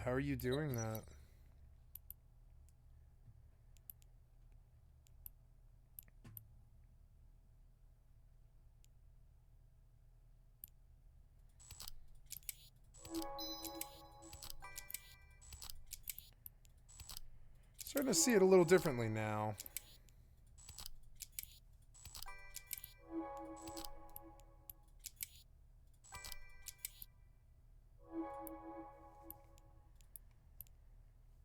And that one I just want to take. Yeah, so I'll take that one, absolutely. Hey, let me log. That's cool. Okay, let's hear what else Ralph has to say. Look at least some of it. Roll it, Stu. Out here, you live and die by your reputation. You want to survive? Know the plans. Star Wars? You're new to this world. What's your problem? Come back when you're not. This is the latest thing out of Ubisoft Massive, the team behind the Division 1 and 2, and most recently, the fairly well-received Avatar game. The trailer was a little surprising to me, since it seems to have something that no Ubisoft game from the past decade has delivered. A cool story. I'm sort of kidding, mind you, Far Cry's had its moments, and I quite liked Assassin's Creed Odyssey and Origins, but I think we can all agree that when it comes to writing, a disproportionate amount of Ubisoft's output is, to use the technical term, poopy. This though, this seems to have some real story chops and some cool characters and set pieces and setups, and yeah man, I'm actually keen for this. The trailer also confirmed an August 30th release date, which is not too far away, and it's well timed since that window is wide open, not much else releasing around then, at least at this point. You know what else is releasing even sooner than that? That's right, I'm covering it, you knew it was gonna happen, so here it is, Destiny 2, the final shape, Overnight, Bungie released a gameplay trailer for the game and an extended Vidoc, 20 minutes of new gameplay, info dumps, and developers making excited sound effects about all go to the cool shit Bastock you can do in the now. game. This is a very, very important reveal for Bungie. Player counts have been absolutely cratering as of late, and the general buzz around Destiny seems to have died down to a barely audible whimper while we await new content. Some of that came today in the form of the Into the Light content update, which brought back a whole host of totally broken, overpowered weapons that Bungie sunset a while ago. Now Bungie are like, fuck it, you want to break the game? Go for it. They didn't stop there though, as the Final Shape gameplay reveal showcased the new Prismatic subclass, which is basically an amalgamation of all of the other subclasses, allowing you to mix and match certain abilities in ways that will open up the build crafting side of the game like never before. In addition to all of that, Bungie added something that we thought we would never get, ever. A new enemy faction, a real one, not just a reskin like the Scorn were all those years ago. 10 years later, at the very end of the Light vs. Dark saga, we have some new enemies to shoot at. You know, I think I'm gonna go Destiny change jobs. I'm very pleased with everything they saw. I think I'm gonna change jobs and I'm gonna look for a party on on Thief. Or I don't know. I have a lot of inventory problems and stuff. I will change Thief, but I have to do some goldsmithing stuff first because I have inventory woes, which is annoying. I want to check the price of silver. Goldsmithing. Price of silver. Silver is 5,900, which is acceptable but not amazing, and I wish it would go lower. And it feels like the stock has gone up a bit. Let's go check the price of silver beast coins and just see if they plummeted for some reason. Yeah, like I wish. Yeah, right. Yeah.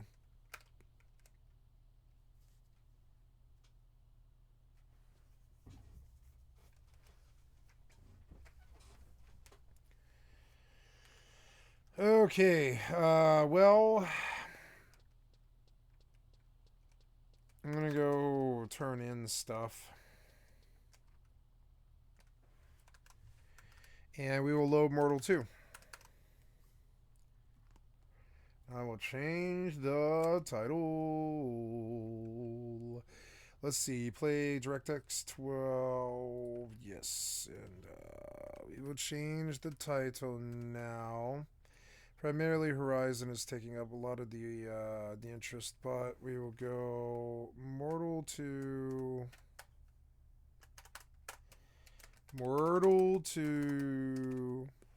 EvE Online, FFXI Horizon, done. Okay, and then, yeah, cool. The recap was good. Yeah, it looks good. And, yeah, and we're just going to verify live. Verify live. Yep. And we will go, show this in a mini player. And we will bump you back up and we will say... Self-included, the hype is real. For me personally, though, I find myself thinking more and more about the future. See, the former game director and the current executive creative director, Luke Smith, took to Twitter after this reveal, and all he said was, "All ends are beginnings." Now that really got me thinking. I've long wondered what Luke Smith has been doing in his role, because he is the executive creative director for the Destiny franchise, and that is a game that already has a game director, the outgoing Joe Blackburn.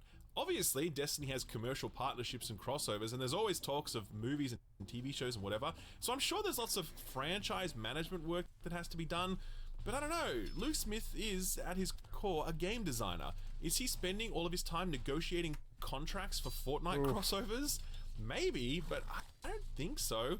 Then there's this new Prismatic subclass. It's hard to wrap your head around if you don't play Destiny, busy. but this really feels Why like is it something this that busy? you give to people The at fuck? the end of something, since it looks, at least on face value, kind of game-breaking. And Bungie developers agree. They said repeatedly in the trailer that it feels like you're breaking the game with this subclass. Where do you go after releasing a subclass like that? While you're also tying up your 10-year saga, while you're also saying that you plan to alter the future content delivery model into these like chapter things, which sound inherently less ambitious than the current seasonal drops. I mean, you can probably guess where I'm going with all of this. I'm not saying Destiny 3 is happening. I'm just saying that at this point, I would not be remotely surprised if it were. It just makes too much sense, and to be honest, I'd be down for it. Destiny is a fantastic game, but there's a huge amount of benefit in resetting the table at this point, welcoming in new players while trying to address some of the game's core issues like power creep or FOMO or the new player experience or content voting. You can also see how Sony would be very up for a new release with a 3 on the end of it. That is a sellable thing that Sony could take to the bank, and also allows them to have some influence over what the future of this franchise would look like, since they'd get to have a lot of say in how that sequel might be built. It's all just speculation on my part, of course, but this is the feeling I was left with after watching this reveal. Either way, I'm looking forward to concluding my 10-year saga when the final shape drops on June 4th. Though I won't get to play it for the first week, as I will be away at the Summer Games Fest in LA. Very sad times, but I'll certainly be smashing it. Oh, Ralph, you and your corporate life. Lightning round to finish off. Apparently, the Star Wars Knights of the Old Republic remake is alive and well. That's according to Saber Interactive boss Matt Karch. Speaking to IGN, he said, quote, "It's clear and it's obvious that we're working on this. It's been in the press numerous times. What I will say is that the game is alive and well, and we're dedicated to making sure we exceed consumer expectations," end quote. It comes as Saber Interactive was sold to an independent investment consortium, with former owner Embracer Group remaining tight-lipped about who holds the rights to the project after the sale. That's still unclear, but at least we know the remake exists, and to be honest, Saber have a pretty great track record, so I'm low-key excited to see them tool this project up, most likely after they ship Space Marine 2, which is scheduled to drop later this year. Atari just bought the rights to Roller Coaster Tycoon 3. Not the Roller Coaster Tycoon franchise, mind you, since they seem to already own that. For some reason, they didn't own the rights to the third installment, but after buying it from developer Frontier, they now do. As for what Atari plan to do with it, they say they plan to, quote, "explore brand and merchandising collaborations as part of a long-term plan to bring the franchise to new heights," end quote. Atari has had a very, very patchy relationship to this franchise over the past decade, but new leadership at Atari seems to be riding the ship on a number of fronts. Hopefully Roller Coaster Tycoon comes back strong, because that is a great franchise that deserves to keep trucking. If you're looking for an update on the chonkiest men and women in video games, then mark your calendars, because word on the street is that Gears of War 6 will be revealed soon-ish, most likely at the Microsoft Animal Care is at 14. The Summer Games Fest lineup in early June. Xcast Paris Lily was talking about a cheeky tweet from a Coalition developer hinting about Gears of War 6 being built in Unreal Engine 5, and in the same show, Jeff Grubb said he heard rumblings about a summer reveal for the game. The Verge's Tom Warren then followed that up by saying he'd heard the same thing. So between all of them, I think there's a pretty good chance we're going to see some new Gears sooner rather than later, which is good timing, because Xbox really need to get some big chunky exclusives out the door, and they don't come much chunkier than Gears of War. Characters, I mean, and the game as well, I guess. Speaking of Summer Games Fest, Ubisoft just confirmed that they will be hosting a showcase attached to all of that. It'll be on Monday, June 10th, and will no doubt contain a look at the upcoming Star Wars game, the upcoming Assassin's Creed Red, and most importantly, the thing we all tune in for each and every year, the Just Dance musical number. Genuinely one of my favorite traditions in the gaming calendar. Long may it rain. Some sales numbers to rattle through quickly. Dragon's Dogma 2 has now sold through 2.5 million units, bringing the series to a total of 10 million. Given the phenomenal out-the-gate success of Dragon's Dogma 2, its sequel is all but inevitable, which is a good thing because I'm playing through it right now and I love it, but man, it's got a lot of broken and missing shit, and that's kind of what I heard people said about the first game, so I don't know, it's a weird one. Content warning: Shadow dropped last week on April 1st and immediately had 6 million people download it. It's now just past 6.2 million downloads, meaning people are actually paying for it, and they seem to be happy to do so, as the title is still sitting at a 91% very positive on Steam and is still producing plenty of gold on social media feeds. Meanwhile, Dwarf Fortress just passed the 800k sales milestone. Not nice. Bad for Yeah, a I game just that was bought literally it. Free Yeah, I just for bought like it. 20 years. Yeah. To be fair though, this version did get a slight visual upgrade versus the original ASCII art. It looks Finally, good. there were more layoffs this week because, well, you don't need me to explain why, you know at this point. Embracer Group just sold Gearbox to 2K Games, and it looks like some layoffs were baked into that purchase price because Embracer let go of an undisclosed number of Gearbox employees. A statement from Gearbox says the roles were, quote, not tied to the development of Gearbox software games, end quote.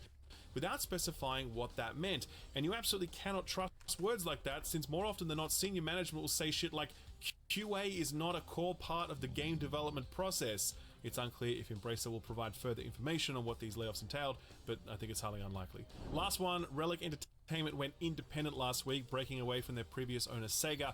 The move came with layoffs, sadly, with Relic letting go of 41 people. The studio released a statement saying, quote, letting people go was not an easy decision and was made solely with the goal of providing Relic the best chance to survive in an increasingly volatile industry. It does not in any way reflect on the expertise, passion, and character of any of the impacted employees, end quote.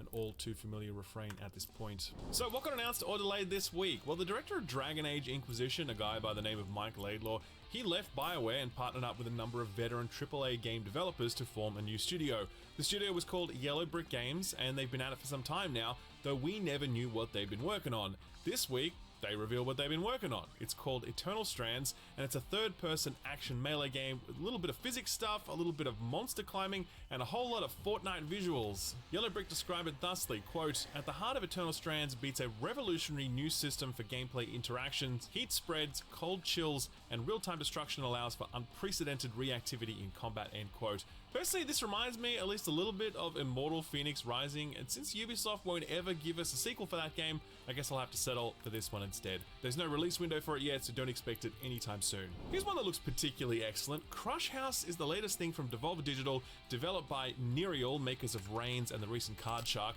They're describing it as a first-person shooter. Very clever. It's one where you play a reality show producer in a Big Brother style house, curating conditions to maximize the drama.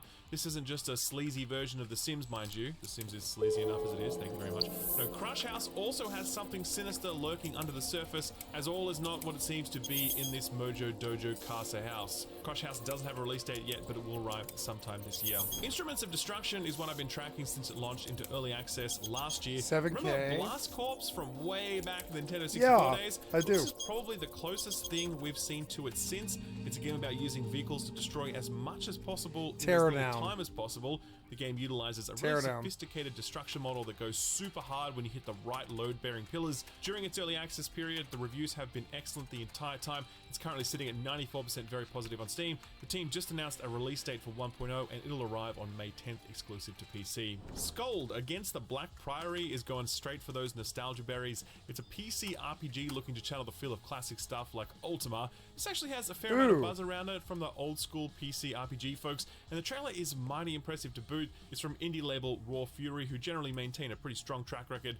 It arrives on May 31st exclusive to Steam. Front Mission 2 Remake arrived for the Switch last year. Great reviews for it. The original for this never actually released in the West, so that Switch release was more than just a straight port or remake. The game is now headed to other platforms, and on April 30th you'll be able to play it on PC, PlayStation, or Xbox. And there's actually a Steam demo up right now that will carry your progress over to the full game.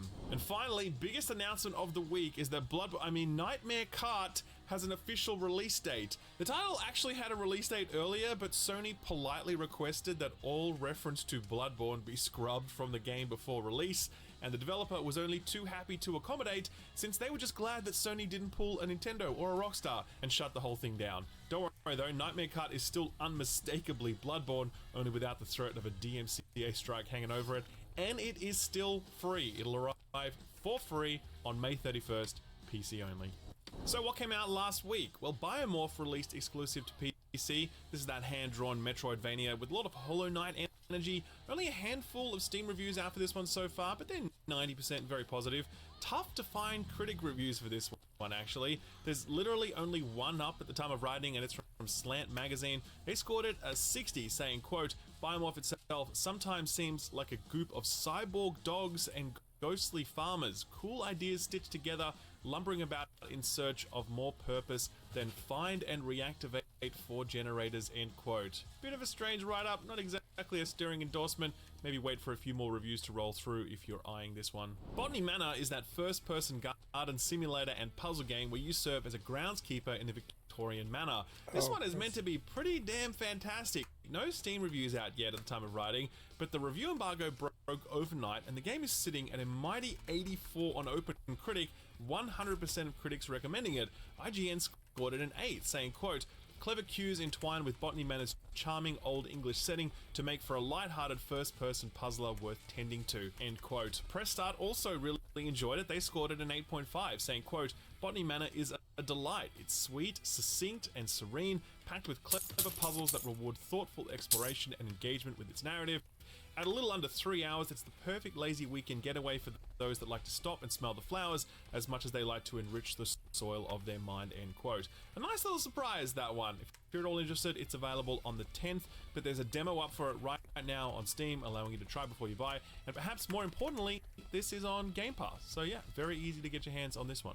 Children of the Sun arrived exclusive to PC yesterday. Been banging on about this one for a while now, and that's because it rules. You play as both a sniper and the bullet, positioning yourself for the first shot and then controlling the bullet itself after that. It's kind of like Super Hot meets Sniper Elite with the grungy aesthetic of Hotline Miami and the dirgy soundscape to boot. No reviews out for this one at the time of writing, but Austin did play it and review it. Link below the like button.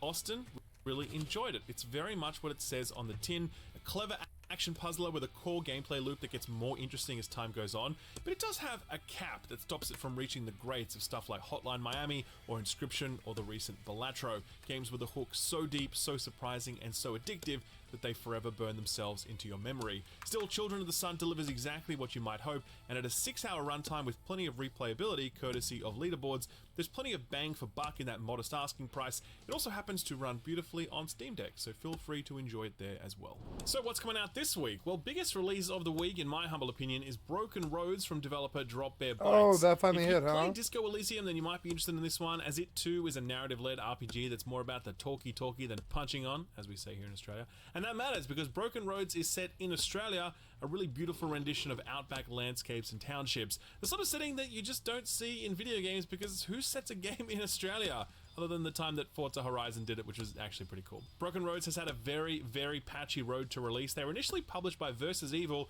before that outfit went belly up, so now they're being published by Tiny Build. They also released review code a while ago before recalling it, saying they needed more time to work on the game and fix critical bugs. They've had that time now, so hopefully this thing is rip rare and a go. Again, something we say here in Australia. It's arriving exclusive to PC on April 11th.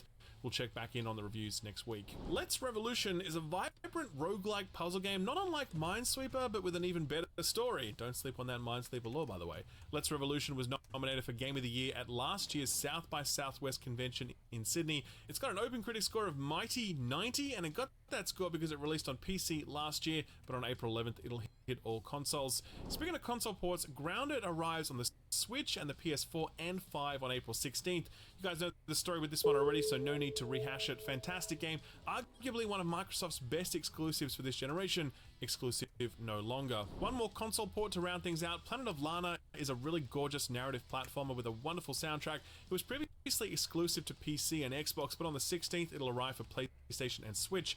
Cozy game fans, Whisker Waters is for you. It's a cute little cat game about cute cats doing cute cat things. It arrives on all platforms bar the Xbox on the 16th.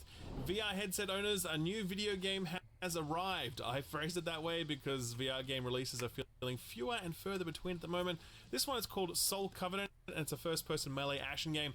It does seem to be a lot of stuff to hit on screen, kind of like a first-person VR Dynasty Warriors game, but set it in the future. Actually, come to think of it, a VR Dynasty Warriors game would go pretty hard. They should make that. Anyway, this one's out on April 18th for all VR platforms. Final release for the week is one to keep your eye on. It's called Halibut. It's a narrative-led experience that doesn't seem to be doing much in the gameplay department, but visually it's quite striking, bringing back the stop-motion claymation thing that used to be all the rage back in the days of stuff like Neverhood. That was a fantastic game, by the way. Harold Halibut had a demo up during the recent Steam Next Fest, and it made a good reception. This one's out on April 16th for all platforms bar the Switch, and it's also day one on Game Pass. I literally squealed the first time I saw this one, so put this on your radar. Every time he says that, I think, put this in your pipe and smoke it. And it's weird.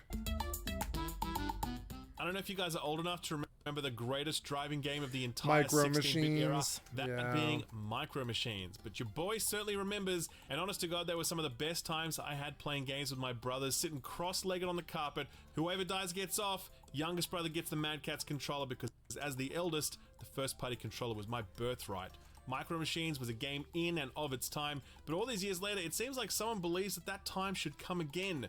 This is Tiny Tires from solo developer John Christensen. It is unashamedly Micro Machines in all but name. It's top down, it's high contrast and high color, it's racing around a goddamn billiards table. I mean, need I go on?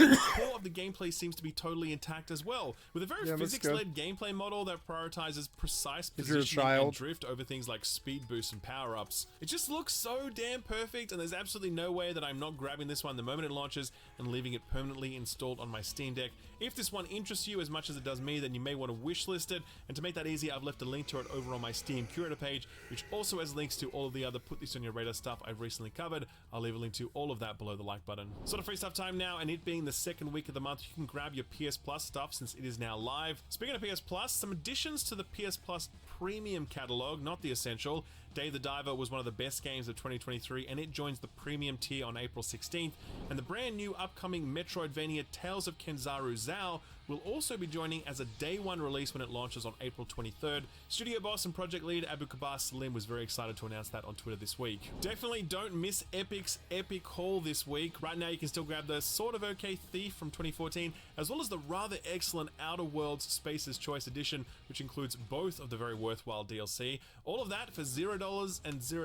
Not a bad deal. It gets even better though, because later this week, those two will be replaced by the top tier parkour action game Ghost Runner. Not the first time Epic has given this away, but hey, if you missed it, this is a second chance to grab it, and if you end up liking it, don't forget they released a sequel last year as well.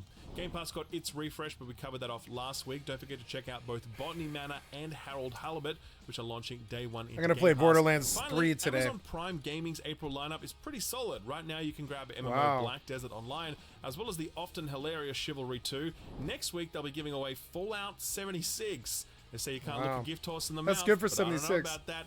It is well timed though, since the Fallout TV show premieres on Amazon Prime later this week, and the show is meant to be pretty good. Initial reviews are definitely positive. I'm going to check it out for myself and let you know what I think next week.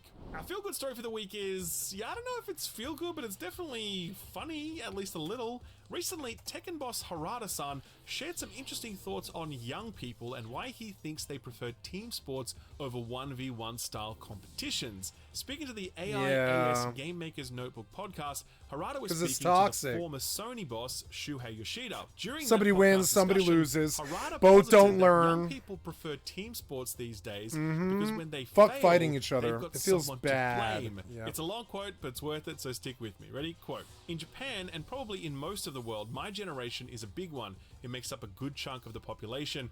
That made our society a competitive one. If you applied to a school or for a job, there was always a lot of competition. Because of this, people in my generation prefer definitive outcomes. You've been examined. Clear winner and loser. This applies to folks in and around their 50s, but most young people nowadays are the opposite. They're rarely eager to engage in one-on-one showdowns. Plus, because fighting games pitch you by yourself against a single opponent, you have to accept all the responsibility if you lose. You can't blame anyone else. In team-based shooters, when players win, they can say that they won because of their own contributions, but when they lose, it's because they got matched with a lousy team," end quote. And as someone who's played my fair share of League of Legends and Overwatch, I gotta say, maybe the man has a point. Yoshida certainly thought he had a point, since he added, quote, "Some games even give out individual awards to every player," end quote. I don't know what you guys think about this. Do you actually think this is true? Like, I've never thought about it in this way, but it doesn't sit right with me. It kind of comes out like this generation is soft, except instead of talking about walking 6 miles to school, it's about which video games they choose to play. Let me know what you think about this. For real, it's kind of interesting, so leave a comment below. And if you're still here and you enjoyed yourself, then I'd love it if you could also drop the video a like, subscribe if you haven't already, and ding that notification bell if it is unrung. Anime nerds, we got that Sandland preview up on the Patreon if you want to check that one out, as well as a preview for Visions of Mana. Edmund was invited to check out both of these at the Bandai Namco office last week. We weren't able to do a video on those, so we wanted to host those impressions somewhere. They're on the Patreon right now, free to all, no paywall, so please knock yourself out. I'm going to go back to playing too much Dragon's Dogma. 35 hours in, and this game has got its hooks into me very deep. You take care of yourselves. Thanks for stopping by, and a big thanks to this week's sponsor, GeForce Now, powered by Cloud GG. All right, Australians, this next part is for you. That's right. Take your dirty Dragon's Dogma pill. Eat it. That's right. Listen how bitter he sounds about it. Oh, it's eating up my life and all this. And it's just like, yeah, take your triple anus. Yeah, take it. Take your pill. Eat it. Shut up.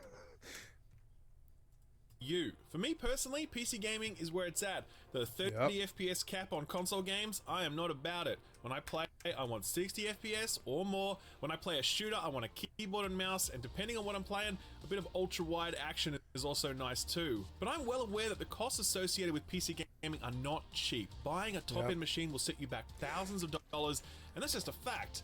But what if you could get all the benefits of PC gaming at a fraction of the cost of having to buy a high-end rig?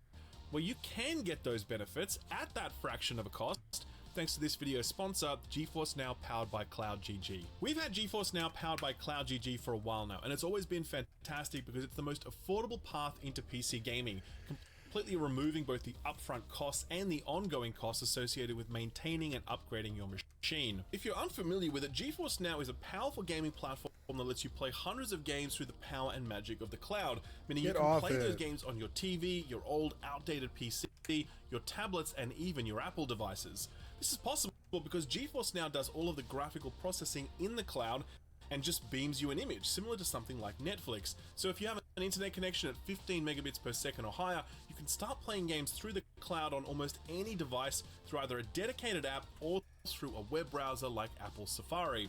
GeForce Now has been around for a few years now, and the thing is, Nvidia and CloudGG have never stopped improving it, both in relation to the games on offer and the technology that makes all of this possible. Every Thursday, new games are added to the service. In the month of March alone, they added 30 new titles, including Diablo 4, Overwatch 2, Deus Ex Mankind Divided, Grand Blue Fantasy Relink, and my personal favorite, Dragon's Dogma 2. And that's just stuff that's already out, when there's always exciting stuff to look forward to, like Destiny 2's Final Shape expansion due out in June, and Star Wars Outlaws, which has just been confirmed for an August 30th release date. GeForce Now powered by CloudGG has an all-new Ultra Tier membership that gives you access to 4K 60 FPS or 1440p at 120 FPS. That 120 FPS number is significant because many modern TVs support 120 FPS, so you can play Diablo 4 on your TV at that frame rate if you want to, without needing to spend hundreds of dollars on a console or thousands of dollars on a high-end PC. That Ultra Tier also supports ray tracing, and Star Wars Outlaws is confirmed to support ray tracing when it launches.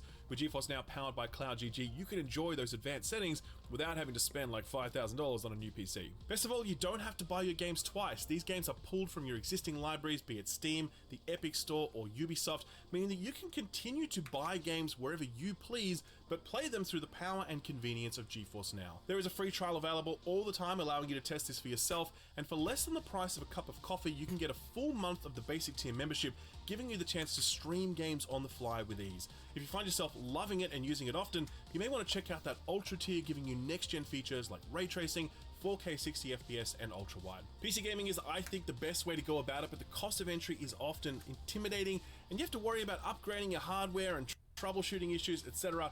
If you want to get into PC gaming without any of the cost or hassle, then GeForce Now is absolutely the way to do it, allowing you to play hundreds of PC games with ease. You can try it for free by clicking the link below. Thanks GeForce Now powered by CloudGG for sponsoring the video, and thank you for watching it.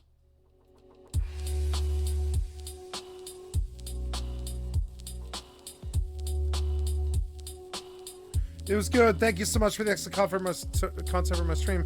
Here's Mortismal Gaming with Broken Rose review after 100%. I'd like to sub to your channel. What's going on, everybody? Mortem here. Mortem. You my review after 100%. I've grown fond of Mortem. I think he's particular, and I think he's completionist, and I think he's stuffy. But I don't think he's a bad streamer, or sorry, a bad content provider at all. I think he's great. I've watched almost everything he's ever done. I think it's fair to say you could say I am a fan. A post-apocalyptic CRPG set in West Australia with an interesting story to tell and a unique morality system that makes for an interesting title. But before we dive into all that, to get my usual stuff out of the Oh way, my I God. review games after 100% There are so many all people the time here. to set me apart from other reviewers on the platform, and while that does include the achievements, it also includes a lot more than that. There is a link to a video below discussing everything I go over, and my Steam profile is linked below in public as well. A couple extra things to note in the case of this review in particular: this is going up a little bit before the game officially releases, which of course means I received a review copy from the game's publisher, Tiny Build. Another thing I wanted to mention right at this... I think I'm going to watch this video in full screen, but I would like to go get something to eat real quick. I'll be right back. I will not be long.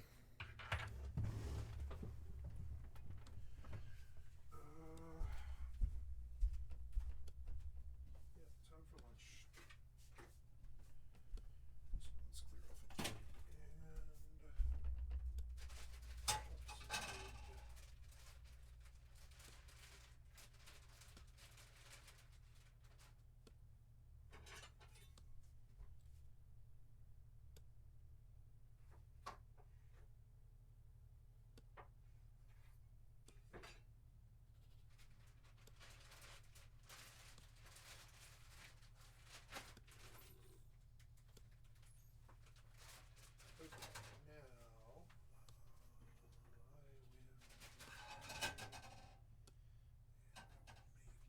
clear off a plate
broke. That was AFK. Damn it.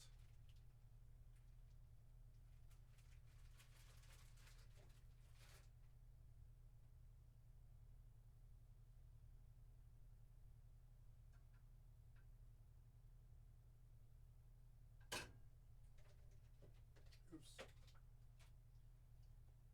No, I don't want the spicy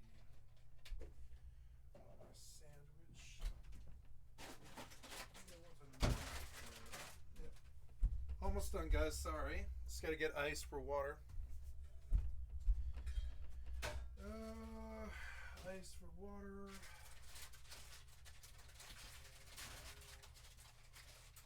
I have a knife. Some of the things I do is slate this motherfucker right down. Perfect.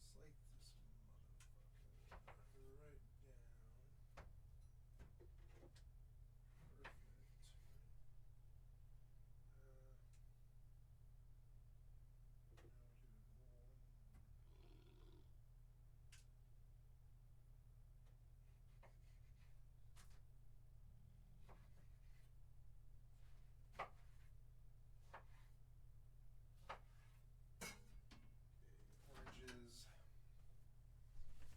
chips, ice, ice.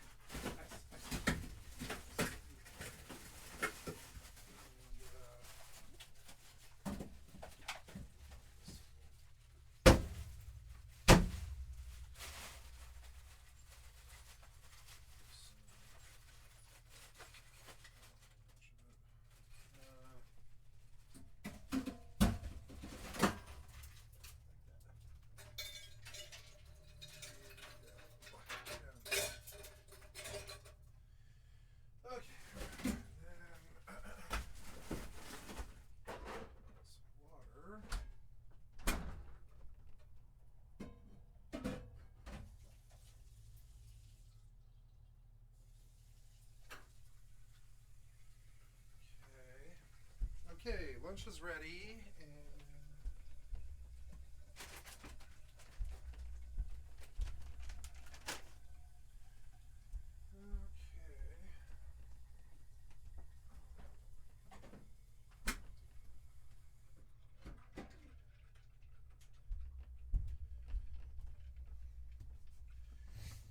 have some vinegar chips and a sandwich and some orange and an orange. I'm gonna have some orange for vitamin C.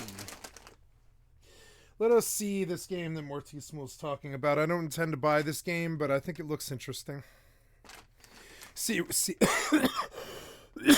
excuse me. See how it sways the industry. Section is that I've had this game in my hands just a little under 2 weeks, like 12 days I think, and during that time on my initial playthrough none of the story achievements were working, and then a pre-release patch in between some of those playthroughs seems to have properly activated them and they started triggering afterwards. So for the people who like to check my Steam profile, there is that information for you. With that out of the way though, let's talk a little more specifically about this game. As I mentioned, this is set in a post-apocalyptic Western Australia, which showcases a variety of unique cultures that are especially interesting to someone like myself who is not from that part of the world and thus has no real exposure to those things. So that's already pretty interesting, but then you add in the game's unique take on a morality system that sees you taking on a worldview which can encompass a few different philosophies such as utilitarianism, nihilism, etc., and then the choices you make throughout the game will of course change how your characters think, representing the options they can then take in various individual situations, but also shaping their worldview, which ultimately affects the passive and more distinct abilities they get that directly translate to combat bonuses and the like. And while that's a pretty cool system, I do think it's very important that I mention that this game is short but replayable. My first playthrough as someone very experienced with this genre was about 7 hours, and while I suspect it will take a lot of people much longer, probably somewhere in the ballpark of 10 to 15, it's a short game that has a lot of replayability thanks to the various worldviews and all of the individual situations you can get into. But with that out of our way, let's first dive into the technical state of this one. Something I always like to cover with new releases, and I'm happy to say that by and large I had zero issues with this one, with my only notable experiences being that a couple of times the game froze for a few seconds before continuing on its merry way. That said, this is a pre-release copy and I don't have access to the vast amounts of hardware this game will ultimately be played on, so it's hard to say how it's going to run for everyone, but I can report that for me at least there weren't really any issues. But from there, let's talk character creation. So once you hit new game for the first time, you're going to be met with a simple character creation, starting with your origin. You can pick from 4 of these: hired gun, surveyor, barter crew or merchant, or a jackaroo, which is like a farmhand. Each of these origins give you a small bonus to both your starting skills and attributes, however, they also give you a unique introduction to the game. And while they will ultimately lead you to the same starting point, they do introduce you to the game's concepts and everything in their own unique ways, offering a slightly different approach every time you start a game in addition to the individual abilities it affects, which I think makes for a nice, interesting way to approach the start of the game that again lends into that real replayability aspect. Now your origin, perhaps unsurprisingly, will also grant you access to other unique things such as certain dialogue options and even a unique mechanic.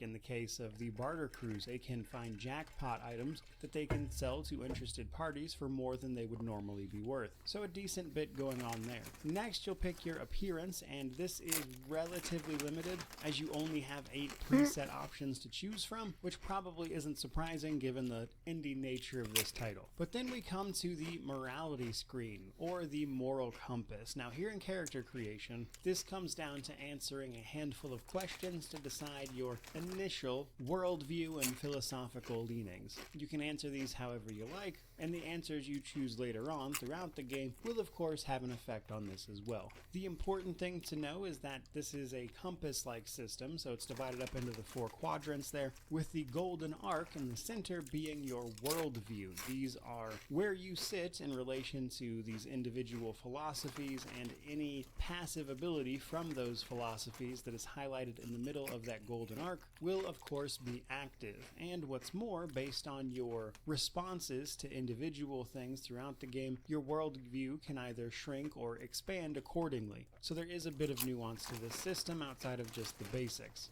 Last but not least, for character creation, we then pick our attributes and skills. These are divided up into 3 sections. Strength and agility affect the skills below it, resolve and awareness affect the skills below that, etc.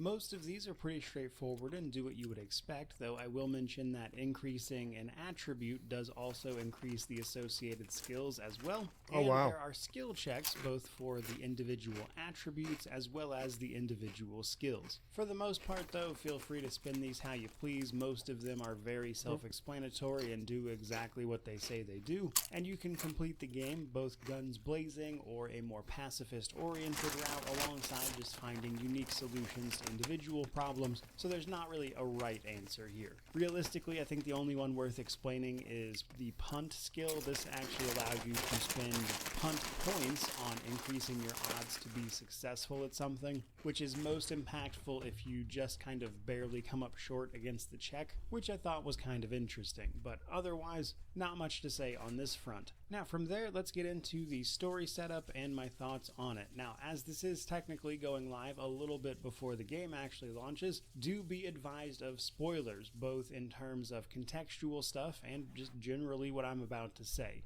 I'm going to talk about the introduction to the game, mostly leave the late stuff was technically mentioned previously. But as this is a big story-based game, I don't want to spoil anything for it, so if that is a concern for you, I would actually just go ahead and skip on past this. Getting into it though, obviously this being post-apocalyptic, something happened to make that apocalypse happen, and in this case it was your standard everyone dropped bombs and afterwards there was nothing left. Australia especially was devastated by this, with hardly anyone surviving, with the handful of people who did only recently beginning to properly rebuild and start up individual civilizations where people might live something approaching a normal life. But it is nonetheless still a wasteland out there, with resources seemingly being the biggest point of contention. Now, depending on which origin you picked, the beginning of the game will play out a bit differently, as I mentioned, but you'll ultimately wind up in a town called Brookton. After the introductory sequence, Brookton gets attacked and ultimately burnt to the ground, which kicks off our larger mission of simply trying to survive or finding help for Brookton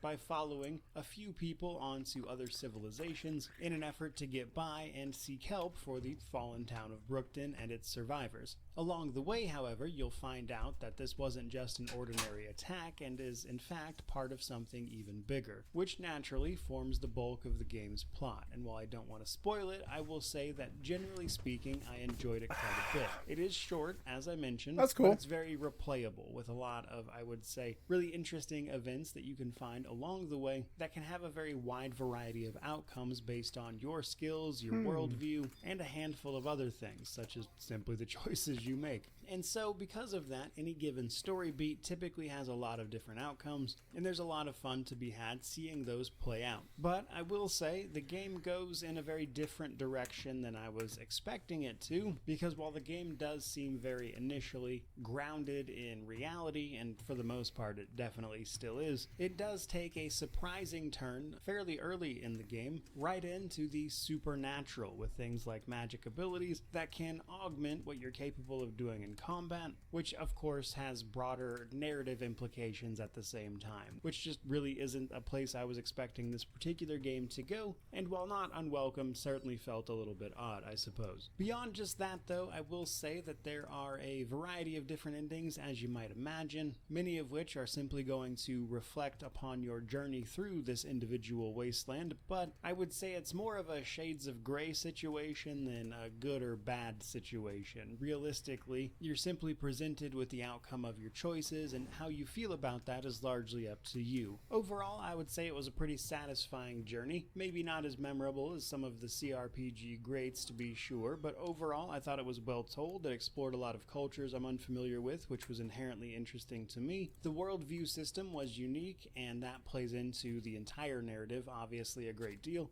and there was quite a bit I liked about it overall, even if it did do a few unexpected things like the supernatural angles. So while I certainly wouldn't say it's one of the best gaming stories I've ever seen or read, I did have a good time given the game's focus on its narrative that is naturally very important. Moving right along though, next up let's talk about the progression systems of this game. Perhaps unsurprisingly, in an RPG we're going to be gaining experience, leveling up, which will allow us to increase our attributes and skills, alongside improving some of our gear along the way, and naturally the morality system. While I've pretty much already explained the morality system, it will sort of evolve and expand based on your choices throughout the game, with your worldview either narrowing or expanding, which has its own effects via the passives that are available to you. Now, on the more traditional side of things, we have our level up system. We're going to gain experience, level up, and when we do, we'll be given an attribute point and a multitude of skill points based on your attributes. You'll increase these to get better at the things you are already good at,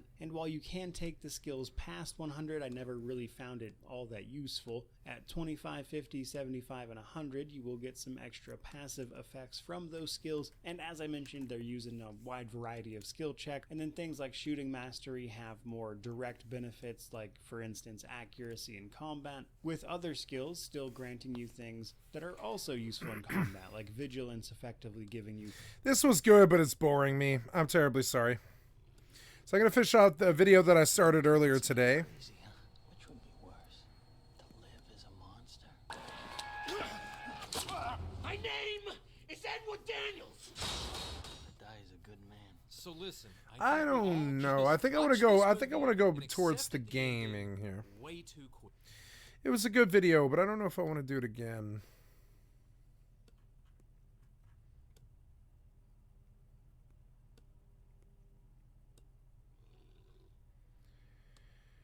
Early access info reveal for All what? right, we're live.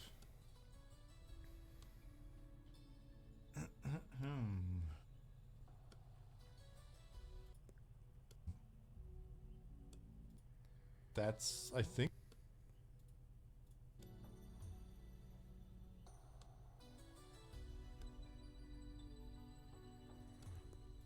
Rubitus or Rubitus said, I feel like no box price, but having a $15 sub is such a smart sweet spot.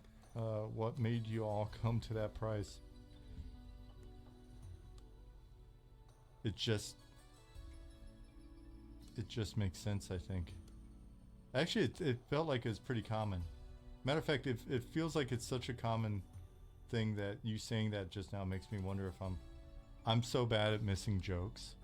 They always people have to explain, like, are you being sarcastic? And people are like, yes. I'm like, oh fuck. Snot said, are you expecting modules to be about as impactful as some other MMOs expansions, whole new continents, level caps, races, blah blah blah, or do you think they'll be smaller, a few zones per module, or maybe class race, a bit more frequent? In theory, a mix of both, but it's really going to come down to our capability, right? Like, expect smaller at first, but it doesn't preclude bigger later, if that makes sense. Like, in theory, we could do a module that's one zone.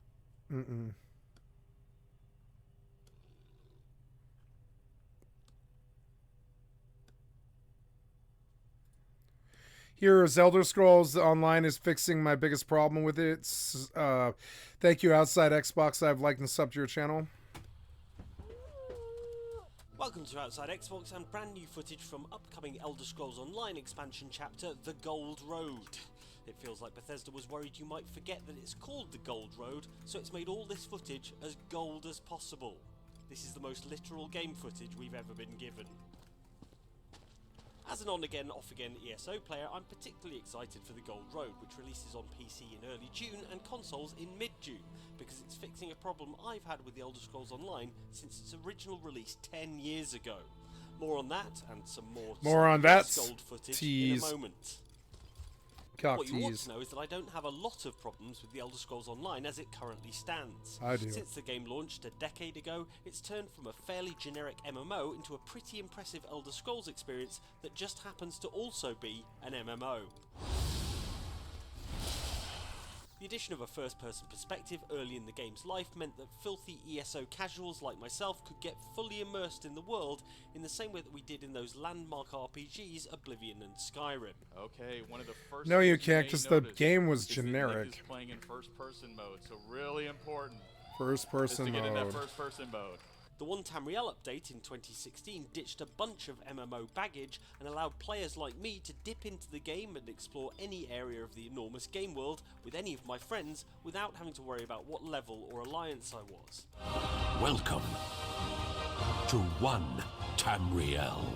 The stuff that's always attracted me to the Elder Scrolls Online though was the elements that connected it to other games in the series, like the Greymoor expansion in 2020, which added portions of the Skyrim region, allowing us to directly compare areas from both games and see how they had changed in the 1,000 or so years between the events of ESO and the events of the Elder Scrolls V Skyrim.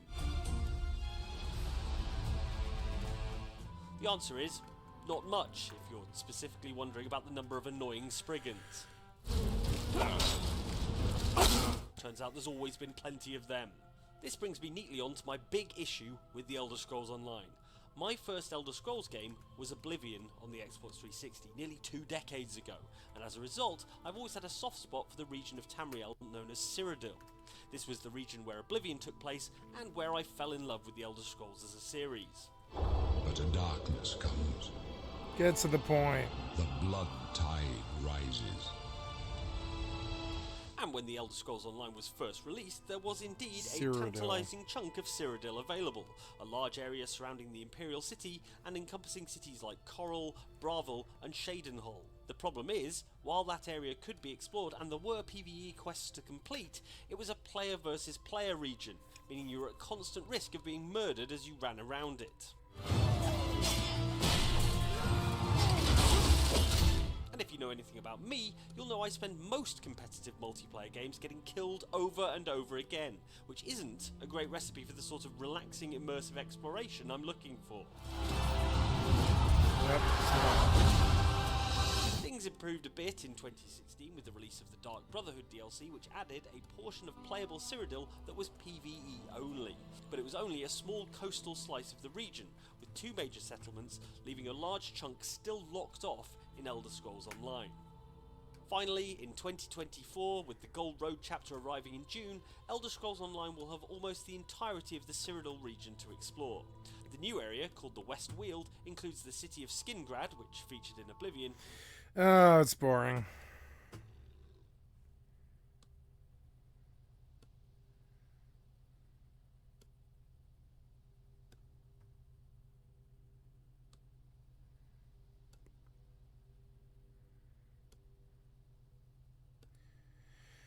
Oh, is that what I just heard? Okay. Not even stopping. Look at the size of it though. Okay. And now, what apparently I can do, I'm loading it with Expo. Wait, it works? It works! You can load the minigun with Expo ammo. Oh my god, it actually works. Okay, I'm loading it with 300 rounds and we're raiding our neighbors.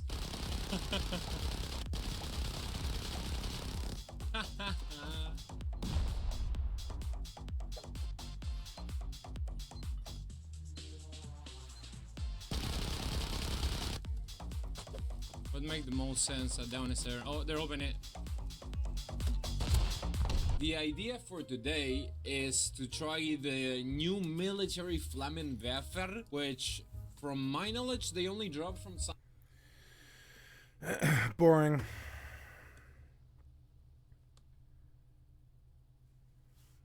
You used AI to play Rust. You should be a YouTuber or artist creator. Your time is now.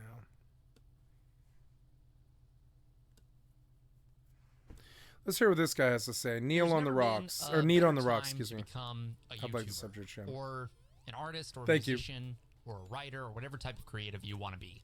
And it doesn't even matter when you're watching this video. I'm sure it will still apply. And today I want to talk about why that is. And hopefully if you've ever thought to yourself, man, I'd love to be a YouTuber or an artist or a musician, whatever it is, but I just can't do it. I don't have what it takes. The algorithm sucks, or nobody cares. I need about to what write I another wanna make. song. You know, I've been if slow you said about those it. things, I'm going to try and convince you that things aren't as bad as they seem. And I think you should do it. You should be a YouTuber or an artist or musician, whatever it is. If that's what you want to do, even if it's really hard and it sucks for a while. And I'm going to back that up by telling you a little bit about me and my story when it comes to YouTube and all that, and all the things I've learned from the people smarter than me. So I was laying in bed the other day and just, doom scrolling YouTube, as you do. And I stumbled on a video called Monetization Will Ruin the Internet Again. And I watched through that video and I wrote down a lot of thoughts I had while I did, which I basically never do. I didn't even take notes in college.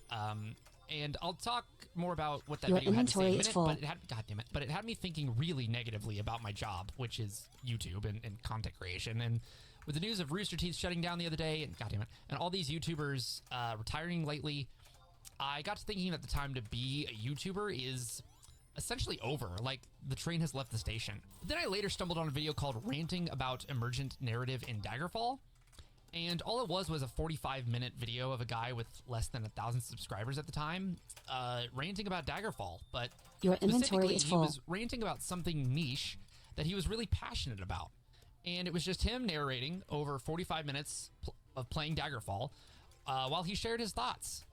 And it had thousands of views, not hundreds of thousands, but a lot more than you would ever expect a video with basically no editing to perform on a channel with basically no subscribers. And that video, more than the negative video I watched earlier, is what really inspired this video. Because I was inspired to really return to my roots and go back to what got me making videos and streaming in the first place. And that's connecting with people and sharing cool experiences and really just making and sharing shit that I think is cool. Let's back it up a bit. When I first started, I'm trying to avoid using the word content because it's one of those words that I've heard and said so much now that doesn't even sound like a word really, but I need a catch-all word that encompasses everything that I create because it's not limited to just videos now. So when I first started creating content, I was consuming a lot of motivational stuff. I was watching Jordan Peterson, inspirational shit. I was watching Gary Vee. Dudes that these days I can't fucking stand. Because as a lot of people have figured out, most of their shit is toxic positivity at best and straight up harmful and abusive and manipulative at worst. But all the toxic positivity and the hashtag grind set was all in my head. And I had all this motivation. And I was going to do it. I was going to be a YouTuber. So then I started watching all of the how to grow on YouTube channels and courses. And I started spreading all that toxic positivity to I don't give a fuck about that. Really making people feel good about themselves. And that convinced them to sub to my Twitch or Patreon or whatever. And it created this feedback loop where I felt like I was in a kind of pyramid scheme where I was trying to make a career out of just telling people that they can make a career out of whatever they set their mind to. And the more I made them believe that, the more viewers I had, regardless of whether or not those people were actually finding success in their creative pursuits. So the more I started to realize this, the more I got severely burnt out and disillusioned with my value as a creator because I didn't really even know what videos I wanted to make anymore. And that's why the Daggerfall video meant so much to me. I watched all 45 minutes and I don't even like the Elder Scrolls games. I'll be real. That's my hot take of the day. It helped me remember that my goal with my videos and stuff is to inspire others to just be more creative. Not by telling them how they can crack the algorithm or get monetized in 30 days or all that same shit that thousands of grifters are spouting out every month, but by doing it and being more creative myself and showing how awesome it is to lead a creative life and to think more deeply about your favorite games and movies and to take on challenges that you set out for yourself. So why am I saying there's never been a better time to be a YouTuber and a creator? And why do I think it's only going to keep getting better from here? There will always be a quote unquote meta that will push a few creators to their 15 minutes of fame or whatever and to social media celebrity status. But the vast majority of people are going to find their definition of success in the creator space by carving out their own section of it with their interests and personality. And while the algorithms and corporations, God damn it, I'm really sucking at the special stage today. So what was I saying? Even though the companies and algorithms behind the platforms will always be, fundamentally flawed, it's clear to me that it's getting easier and easier for creators across the board to connect with the people that actually care what they have to say. Right now, audiences on YouTube and really people across the internet are starting to get bored of the Mr. Beast style hyper-stimulating, overproduced I can't handle that bullshit shit. That's flooding social media right now. The retention meta, as people have called it, it's dying. And even the How to Grow on YouTube channels are starting to talk about how authenticity and personal connection are on their way back in. And I don't think they ever left. I just think that people are realizing that they don't want to just endlessly scroll TikTok and Twitter until their brains rot. And that's created an opportunity where now the audience for long-form videos are searching out that authenticity and that ability to engage on a more personal level. And so the algorithm is starting to push those videos again. In the comments of that Daggerfall video, there was someone saying something like, my favorite niche on YouTube is just nerds talking passionately about their nerd shit, whatever it is. That says to me that anybody, today more than ever, can make a career out of just sharing what they love to do and make with the world. That all being said, there's also good reason to believe that there's never been a worse time to be a YouTuber or a creator on the internet. And that comes down to the perils and pitfalls of monetization. The video I mentioned earlier, monetization will ruin the internet again, is built on the idea that money as an incentive for creative work. I gotta text somebody, I'm sorry. About that block that I missed. That money as an incentive for creative work doesn't actually foster creativity. It stands really in direct opposition to it. That video explains that idea in much more detail and just precise language than I ever could. So I'm gonna kind of hit it from a different angle. There's this D&D and tabletop focused YouTuber named Matt Colville that has a video called something like how to do better rewards in D&D, or some other way better title, where he talks about one of the lessons he learned working in tabletop and video game development was that the behavior a game rewards is the behavior a game encourages. That's a simple enough concept, but the applications are virtually endless. It's actually why I think a lot of people bounce off the classic Sonic games, this game especially, because in Sonic 1, you know, if you go in with the idea that you're supposed to like go fast, right? Because that's what all the marketing would have you believe, that's what all your friends would have you believe the game is about, you're not going to have a good time. You know, this game does not reward you going fast. It rewards you keeping all of your rings until the end of the level, because that's how you get to the special stages and how you unlock the secret ending and shit. So it's really about going slow at first. You've got to go slow and be careful. Otherwise, if you try to go fast, you're going to run into this spike and then get set down to the bottom of the level. And I can't tell you how many times that's happened to me. It's really only on repeat playthroughs where you've kind of learned the level layout and you've gotten better at controlling Sonic, that your navigation through the levels allows you to go fast. And then speed becomes its own reward, and then you're encouraged to go fast. Maybe a more relevant example to my point is RuneScape. You get gold for doing quests or jobs or whatever. I haven't actually played RuneScape, but bear with me here. And the fun of the game and the actual gameplay is in like the quests, right? But the reason you pick one quest over it's weird. another, I was getting bad performance, but now it's better again. More fun, oh no, or I don't the one know. that makes sense to your, like, for your character in like a roleplay sense or whatever. It's probably just gonna be the one that offers more gold.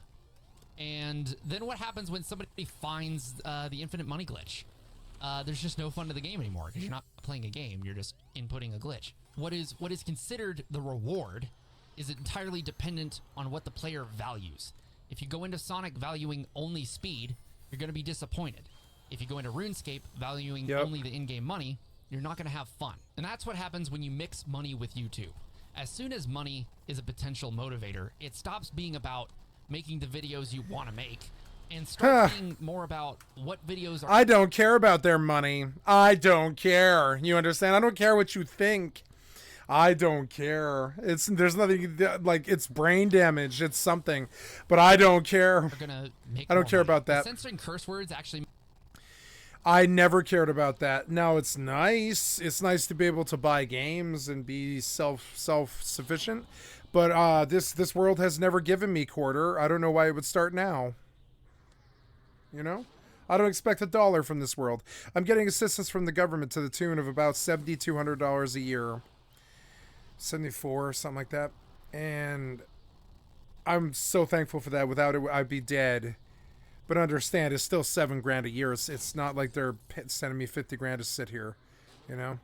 And I'm taking the $7 grand and I'm doing what I can to get by, and I'm counting every dollar, and I'm living, and I'm seeing the doctors, and I'm getting better, and they're helping me.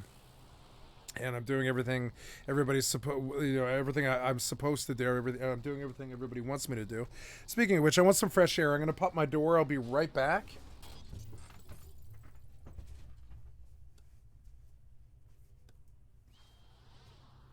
It's such a beautiful day. Oh, yeah. We're going to pop this door. Yes, we are. Yes, we are. Nice beautiful day. It's a beautiful fresh air in here. Yes, yes, yes. Cool it down.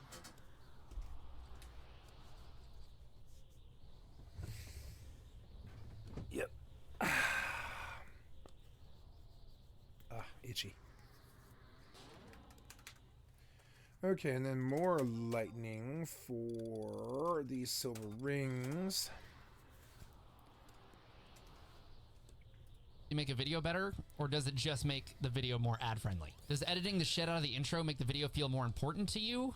No, it just hacks people's... No, I wanted to show a bird's eye view of, you know, like it's like that show Cops, but from the gamer's point of view. What I do all day long, every day, as much as I possibly can, to pursue all these games and all my goals on them and everything I want. You see it, everything I want. The money in this game for a house, the money in this game for gear so I can level, the money in this game so I can gamble and, you know, and keep growing, get stronger and more self-reliant and less like, you know, reliant upon a like a team or a corp or a guild or anybody who needs commitments from me. And all I try to do is become more and more and more and more self-reliant in the video games, and I try to display this in the hopes of one day, sometime, at some point, and it's a weird dream, I know it is, it's a crazy, crazy person's dream, but one day I hope to somehow turn my self-reliance in these games into self-reliance in the real world. And they say, do what you know. This is what I know. This is what I've done. This is my obsession. You can see that I can't stop thinking about it. I can't stop focusing on it. I'm thinking about the pig right now and how much I want the meat, and, you know, so I can feed my bear because he's hungry. And I'm just like, oh, I'm after him. Oh, the graphics of this game are just not running too well. Did you crash? Yeah, you did crash. Why did you crash? Oh my God, you suck. Some kind of memory leak. Maybe it just memory leaks right off the bat, because it doesn't usually perform that badly, you know? I haven't had performance that bad like that in days. I don't know why it's not playing well, but yeah, whatever.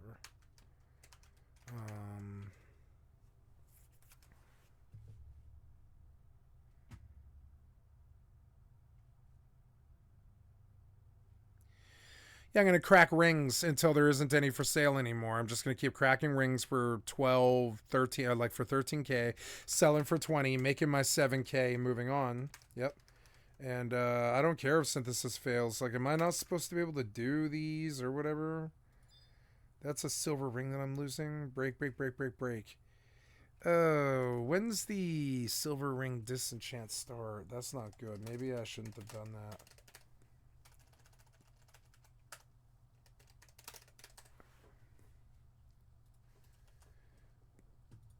Lost some money there, but I don't know why. 32. Okay.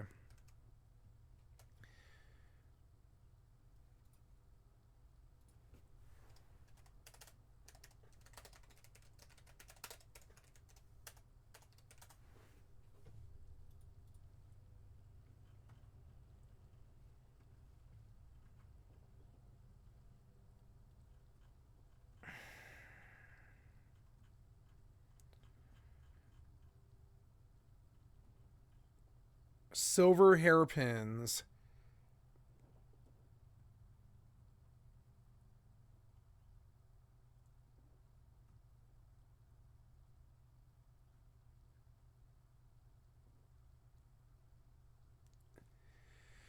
Wing crystals and silver ingots. Okay. Oh, what'd I do? No, wait. Wing crystals and silver ingots. Okay, well. Shit. And do what? Until when? 25 and 26.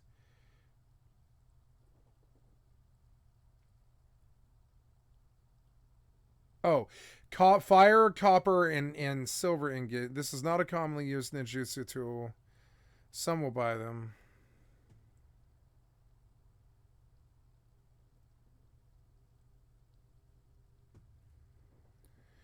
Lady bells.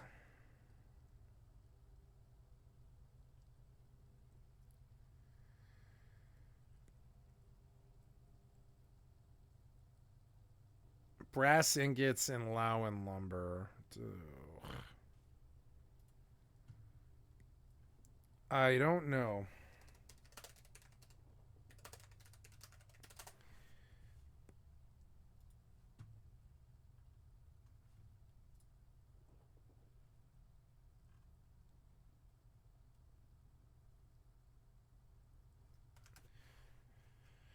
And then sent the rings back. Yeah, and then sent the rings back. Yeah, the silver rings and stuff. Oops, no, wait. Now what happened there?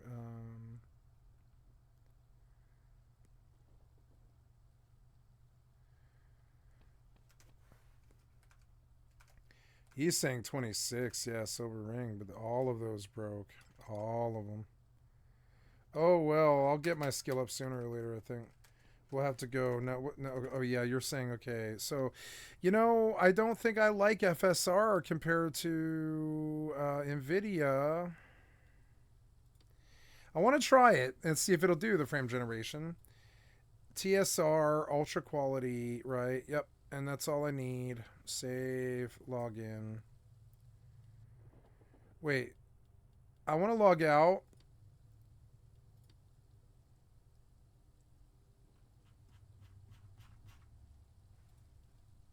Oh yeah, save changes and quit game, yes, and then quit game, yes, and close, and then yep, and then go launch again. We'll see.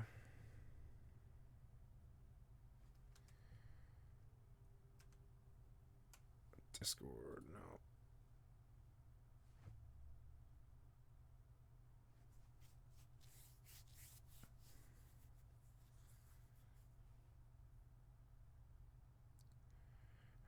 I don't know. It's a harsh.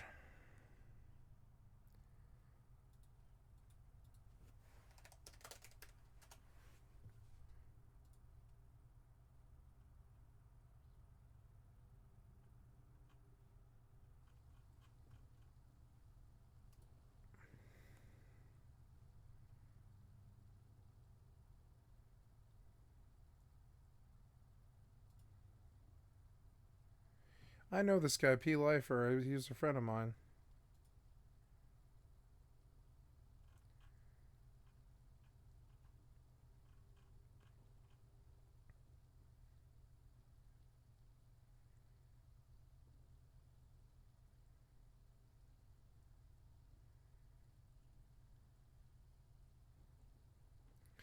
Oh.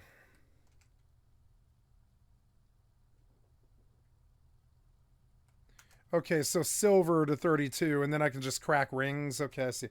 So I have to craft silver rings first. I see. So fire. I need fire for this. Okay, so let's go get fire. Now you're acting all weird, like, oh, because I never. Yeah. So I need to check the settings on the video. FSR. You changed me. Frame generation is on NVIDIA, but I don't want FSR. I want TSR. Or I'm sorry, I want DLSS ultra quality there. Login. Enter name and see how it does. We'll see. Now, I am trying to. Yeah, I'm gonna make. It's gonna be expensive, but I'm gonna make silver. I'm sorry, I'm gonna make silver rings, and I'm going to sell them, I guess. Yeah, I'm gonna sell the silver rings for 1,000. Or no, I guess I just disenchant. Yeah, that's all right. There, see, it seems a little bit better. It's better latency, feels better, but it's still getting bad hitching. But it's, or maybe it was just the load in. I don't know. It's performing better than it did. Yeah, the post processing and the foliage and all this and the shadows. Yeah, so.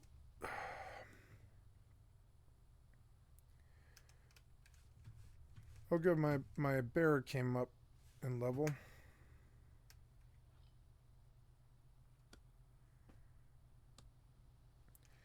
Oh, good money. So now I want to take fire crystals off of the thing.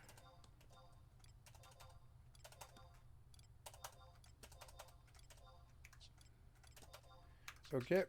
And then we'll go make silver rings. I guess I should take the stack of silver ingots that I have if it hasn't sold. Silver rings. I see it now. It's good that I posted them.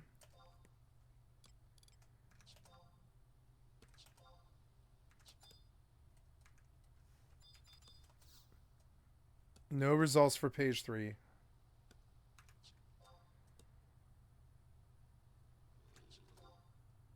No results for page 3. I see. So 3 of 12. So it's okay. So, well, then let's sell all the rings for 2K for the moment. Or no, I guess I will make silver ingots. Sorry, I will buy silver ingots. I will have to buy like stacks of silver ingots, which is so dumb. It's cheaper to make them. So I guess that gives me a reason to go make to go buy silver ore, which is all right. Price is not too good, frankly, but that's all right. 55, 57, 57 is better. 56, 50. No, I just tried 55, so we know that it's not there. But 56, 57,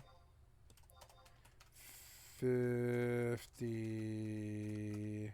Oops. 58. I'm gonna buy 8 stacks. Oh, so expensive. 58. 58. Oops. 59.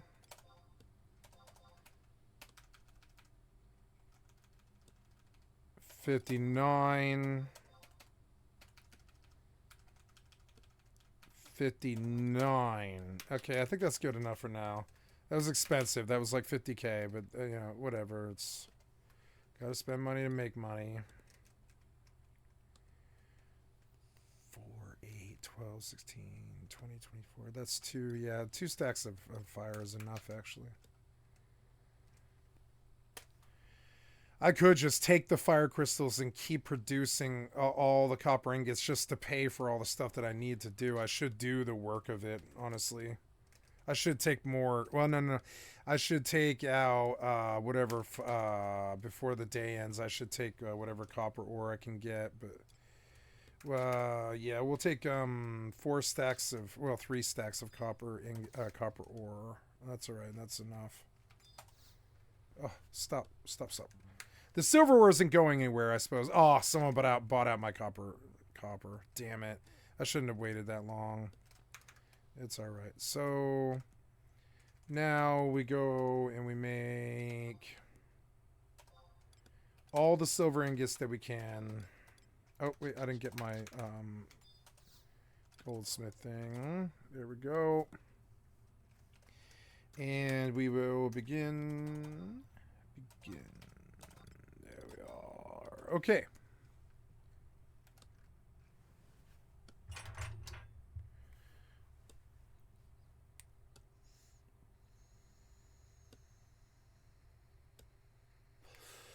Yeah, I do believe that the NVIDIA is running better.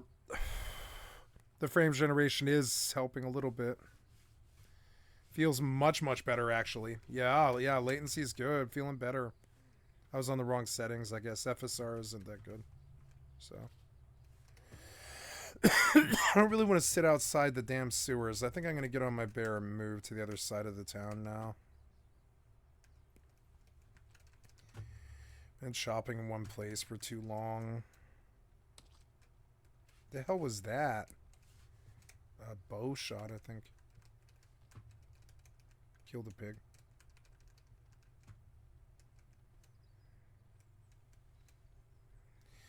I don't really want profile of like, that's the dude that's always outside the front gate for some reason.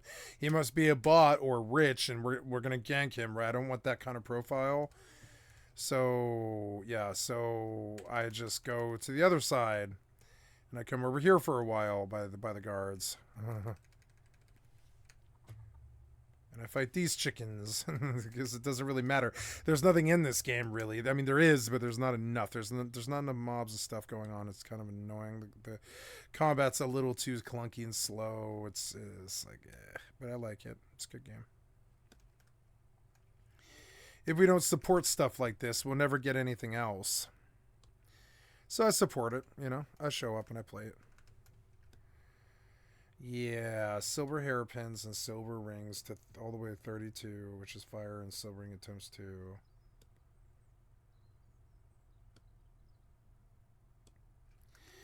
At 27, I have to, and I'm not gonna get skill up for this. At 27, I've got to turn in the silver hairpin one, which is wind crystal, which I didn't bring with me. Wind crystal, so annoying. I have to buy one wind crystal.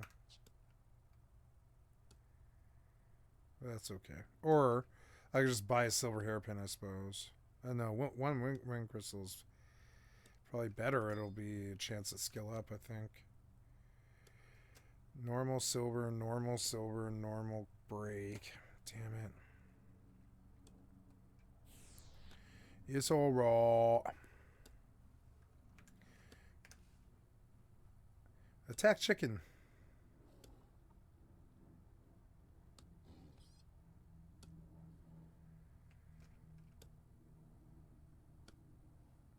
Oh, damn, that bear sucks at even killing a chicken.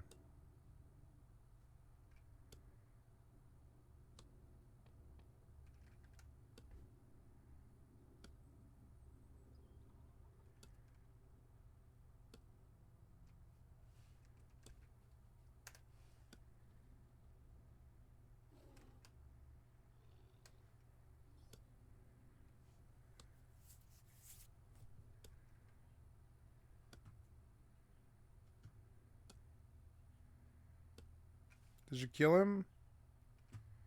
I wish there was a kill recognition. Look how far he got. Oh my god, he sucks. Why did the chicken get away? There it is. Fucking idiot. Come here. Yes, you.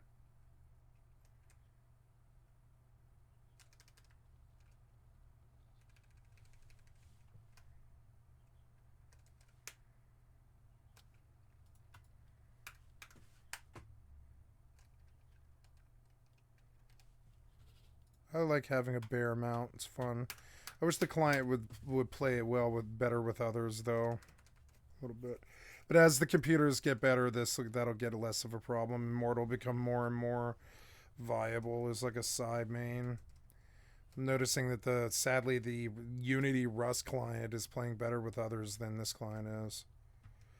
This weird Rust is biting off a lot more than this.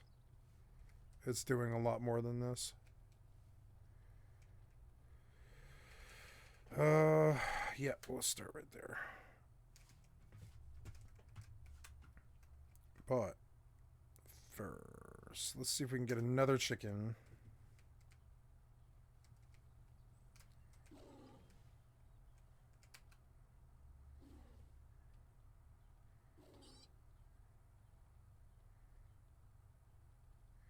Go, you stupid bear, hurry up.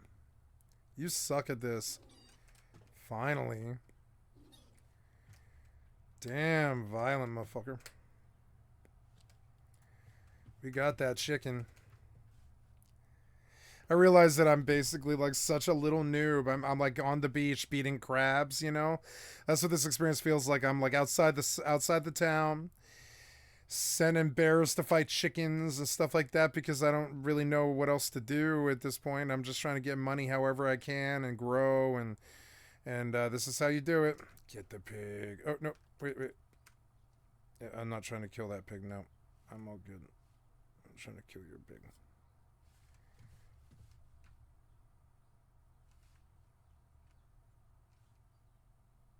Oh, this is the other chicken he killed. Nice. My chicken.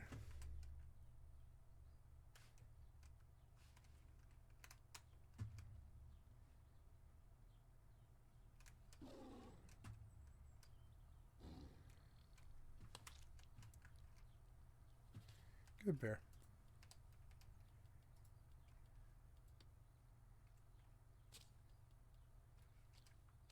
Little for me, little for you. Mm-hmm.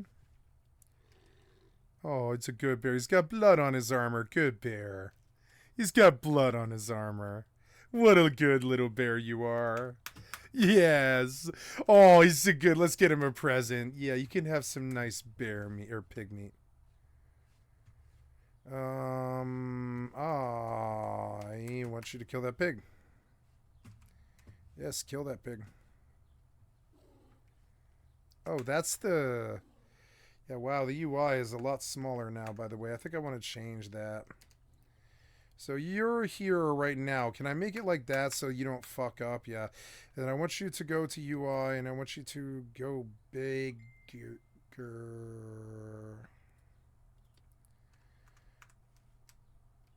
120 settings. 135. Yeah, that's about right, I think. And then, yeah, when I open it, yeah, that's about right, I think. Yeah. Yeah, that's about right. Except you... Oh, no. I don't want you. I want you down. Down. Down to Goblin Town. Down, down, down. Go to text, I think.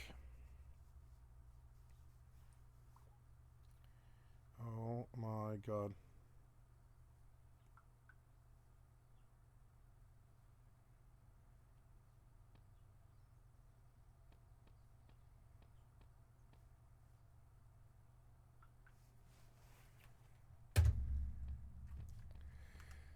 Blueberry surprise.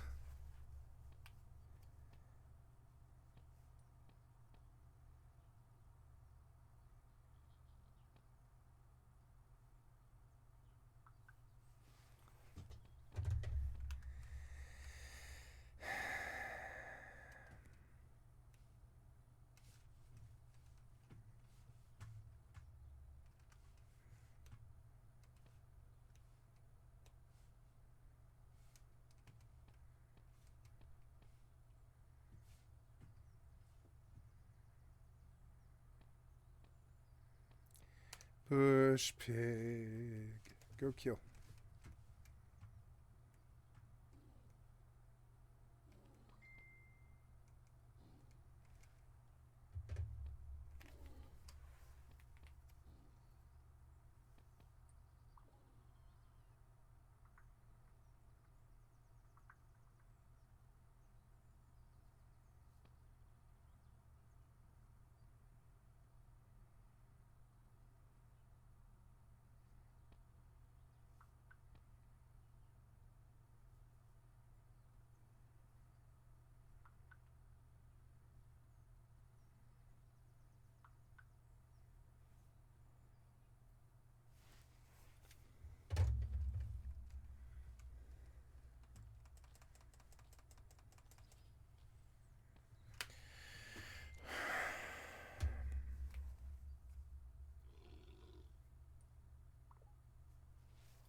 Yeah, this is the best the UI's been. It's exactly the size I want. And I want that way up and like where I can fucking read it. Yep.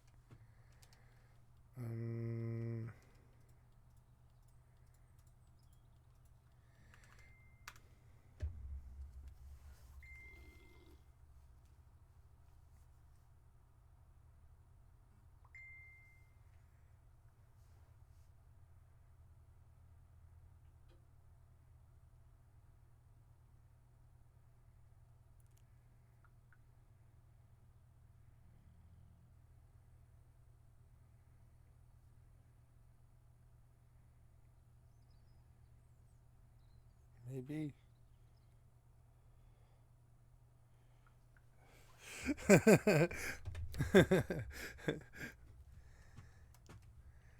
Couldn't say, maybe.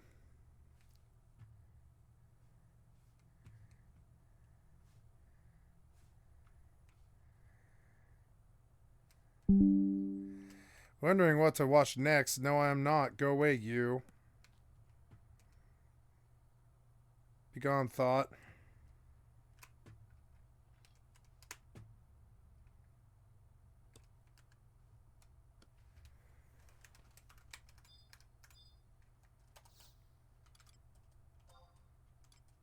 Now,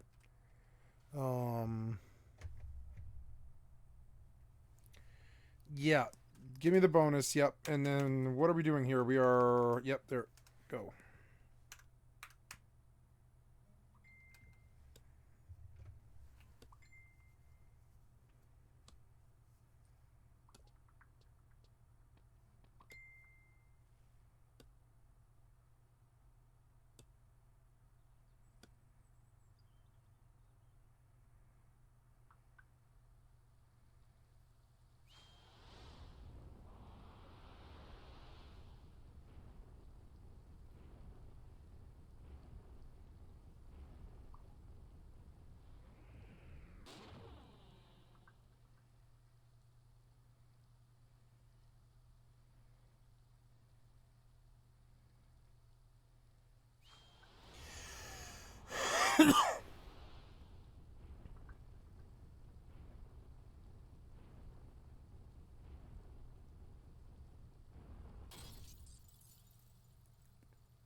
Why is my pet gone? Did you kill? Oh, no, you're not dead.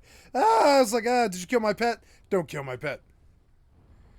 I can't see the pig's meter. It's too small. Just reset everything. It sucks. No. Everything was perfect, except now I can't see. I can't see the target. There. No. Drag it. Yes! There's the bear. Now, where was the target? Now, where's the pig? A pig. There, yeah, there's my target. There's the bear. Now, where's me? Where's mine? Oh, mine's out the thing, too. Oh, nope, there's mine. There's mine. There's mine. Can I drag it? Yeah, grab that thing right there. Yeah, grab that. No, no. This won't work. All right, reset the in-game UI. It's so annoying. So annoying. Arrgh. So 135 doesn't work. Go smaller. 130 doesn't work. Go smaller. Reset. 124. Smaller. Reset. Can I drag? Let me drag. Come on, let me drag. Let me drag. Let me drag. Aw. You suck so bad. Settings. 126. Reset. Oh, let me drag it. Yes, there it is. Okay, so, and that's everything. So, really, that's the best I can do, huh? That's the best I can do. So annoying. So there's me, there's the bear, there's the pig. 195, 315 out of 308. Oh, he's chopping wood, is he? Yep. Okay, now...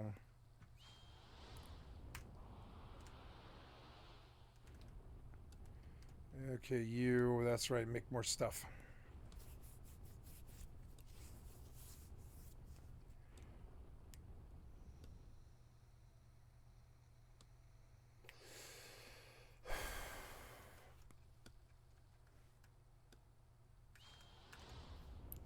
Hey, beat him out. Yeah, I like that one.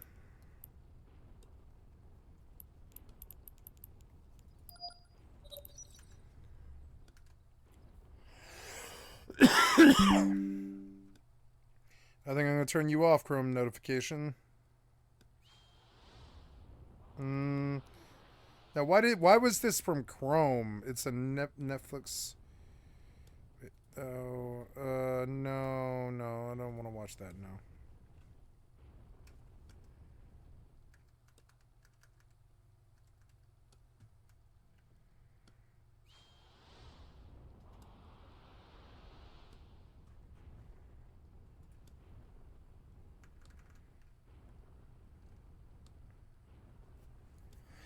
HW Kazam really soon. I suppose I could get some XP from that and some gil. Might be a good idea. Kazam. I could warp, I suppose. HW Kazam really soon. Yeah, I don't know. I don't think I'm gonna go run anywhere. I'm already at the place.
Okay, I'm going to switch it up. I'm going to go back over to Rust again. This was fun for a bit. Keep the games kind of fresh. You know, only so much wood chopping I can do before it gets kind of frankly boring. So I try to get some out of the way, you know. And I have been filling the bear more and more.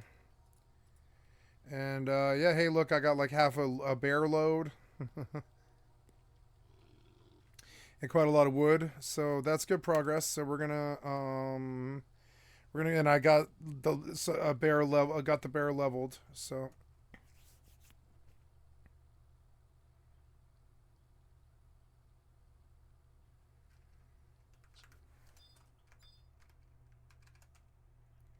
Oops.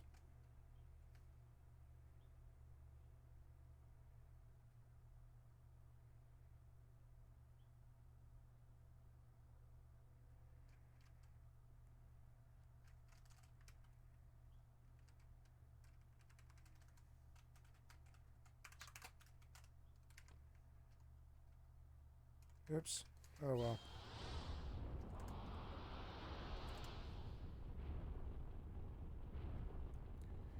And I need to do silver hairpins to 27, which sucks.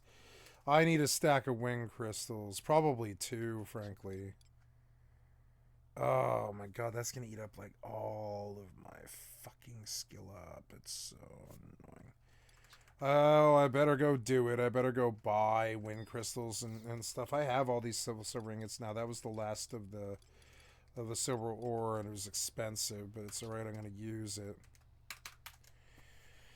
When I reach 32, I can stop there, though, because no matter what, I can make like 10K an hour or something like that. 10K an hour. It's not much, but it's like 10K an hour by clicking a button. That's a lot easier than even fishing, because it's just synthing.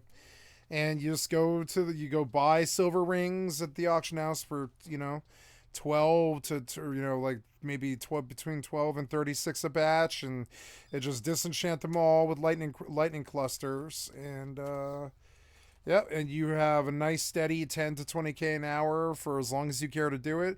If you do it every day, you could get like a nice 80K a day or something like that while you passively play some other game. And there's all these other things I'm gonna do, like I forgot, I have to go run my seed. I have to run seeds on the Taru, which I didn't even think about. Materials. I came here for crystals of the wind variety. I mean, maybe I have some for sale, I thought. No, I probably sold by now. Damn it. Yeah, they're not there. There is all those silver rings, which is good. But I don't know why I bought them, because I was just going to break them all. It was a stupid thing to try. Lightning crystals, yeah. But I gotta get to 27 first, which means wind crystals. 2 stacks of them. Those are more expensive. 1,000, it's not too bad, but yeah, it's a lot of money out the window really fast.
Damn it, I should have gone, but I'm not going to do Highwind, I don't care.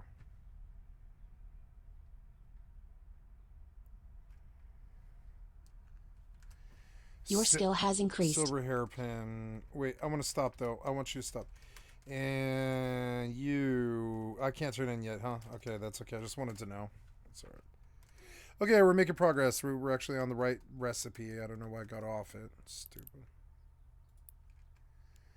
It's so cheap, I have to take a swing at it. Yeah.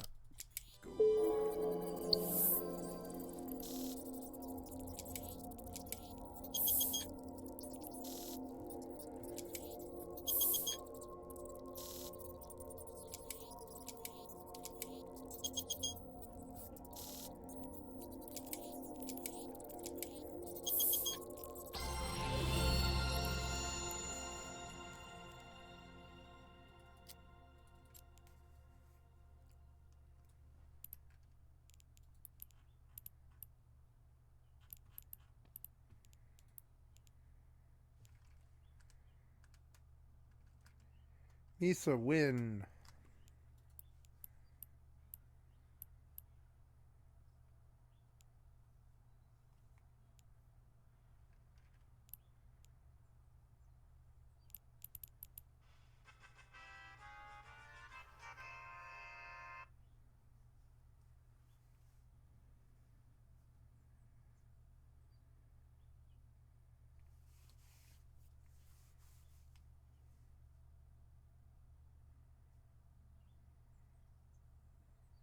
Your skill has increased.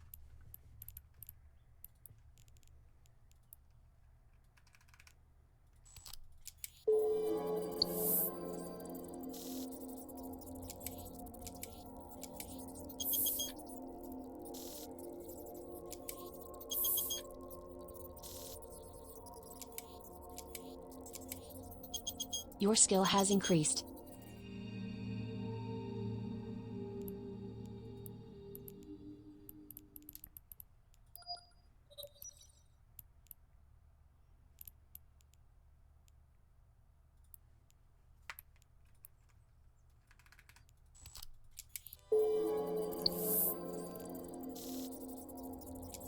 Your skill has increased.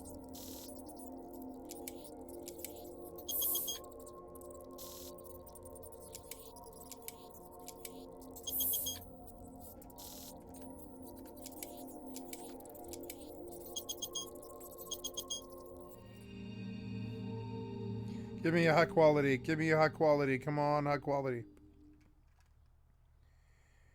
Give me a high quality. Give me a high quality. Come on. Oh. Your skill has increased. Oh, there's 27. Wait, stop. Stop. So then, good. So then we just disenchant all that, which is kind of annoying. But we got it done really fast, which is good. And it wasn't that intensive on our stuff. I guess now I disenchant silver hairpins, actually.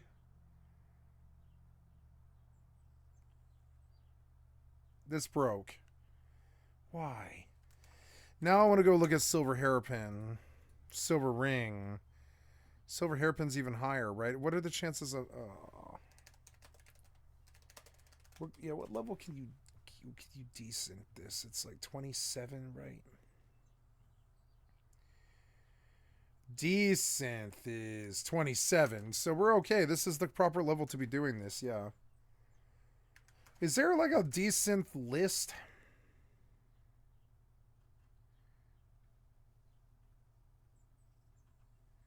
Go away.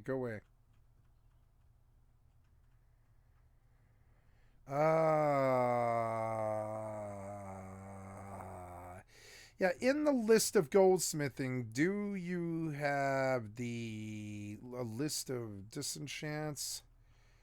I don't think you do. I don't think you do. There's a different guide.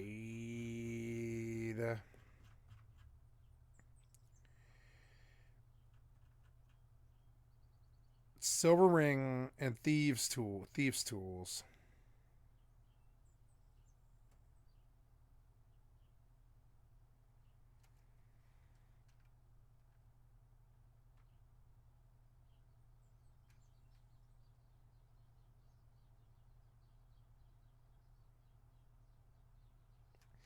Yeah, but Horizon...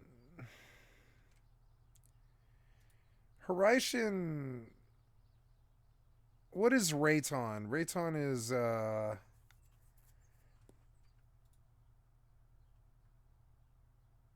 Oh, it's the lightning. I mean, Rayton does get sold, but people don't really do elemental wheel that much. No. It won't sell. Silver rings.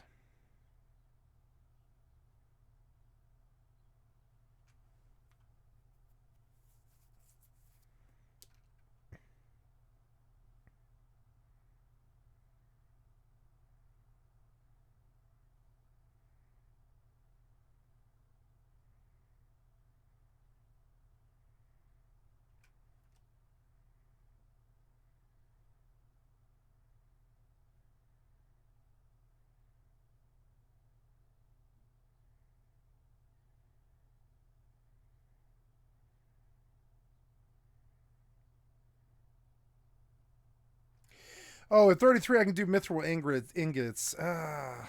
It's tricky. Anyways, let's load Rust now and change the title. Changing the title.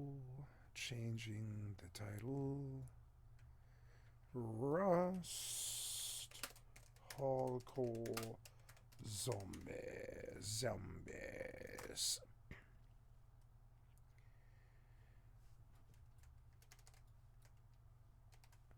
Okay, done. And then, yeah, advanced synthesis. Yeah, auto HDR is on, wait, oh my god, that's fine. He won that. He shouldn't have won it. Oh, damn it. Ooh. I'm gonna lose this too. Look, he does this stuff. I'm gonna lose 8 million on this watch. Somehow he picks the right one. Somehow I don't really get that. Just statistically, he has a chance at it. Oh. Alright, so I synthesized a silver ingot. So now I have... Oh, I'm gonna need the... Oh, I won. Never mind. Okay, so now we disenchant... oh, I'm out. Am I out of lightning? I think I am. Yeah, that's why. There we go.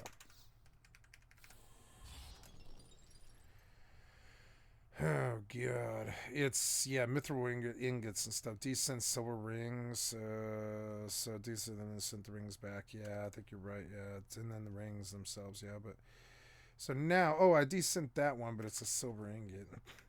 Yeah.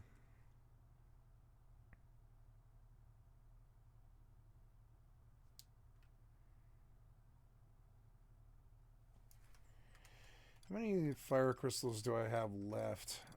Some.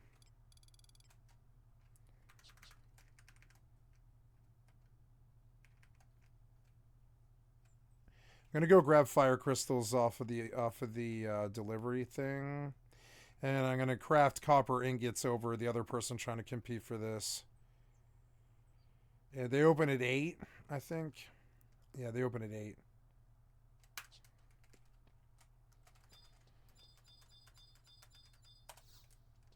Yeah, 8. So we got time. God damn it. That's all right. Just don't do it again.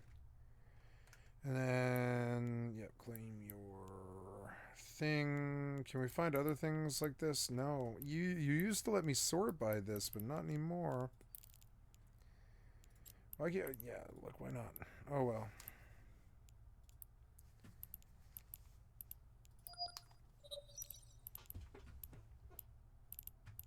Expire basic brain freeze. Here's a slasher blueprint. I'll take a swing at that, yeah. BPOs. I like BPOs.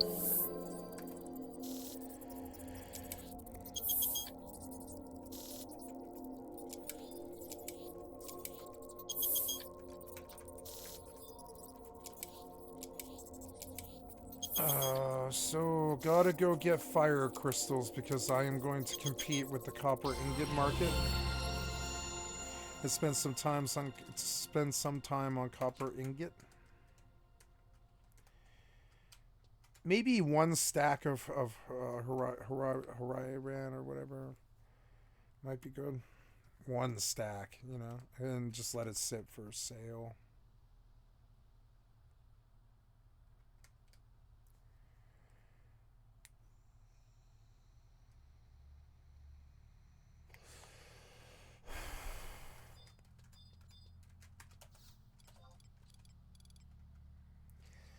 Silver hairpin, but I came back here to unlock fire crystals off of the vendor.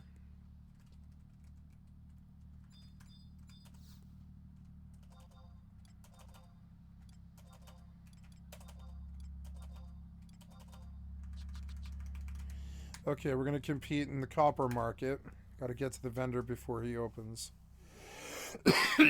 I'm going to just sweep this copper ingots. This guy isn't going to see it coming. He's going to be slow. Well, I mean, he's going to see it coming when he sees me standing at the fucking at the NPC. I love Final Fantasy. It's a competitive in a friendly way. Like nobody wants to harm each other at all. Nobody wants to hurt each other at all. But we are competing. Yeah, I think I've got enough time to synth again.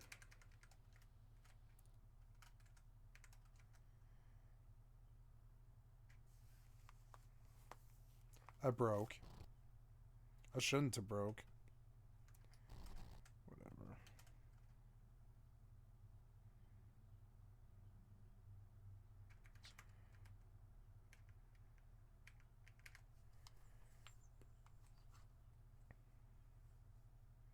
I like lightning the best. I actually really love lightning, and that's what I'm gonna do all day. I'm gonna desynth silver rings at level 32, and I'll mess with mithril ingots if it makes money.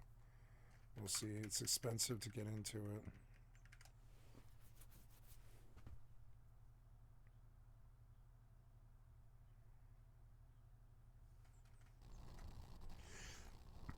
I love synthing. Always have. It took too much time when I was young, but now that I'm old, I understand that it's an old person's game. It's if you have the patience, it's fun as hell. Silver ingot.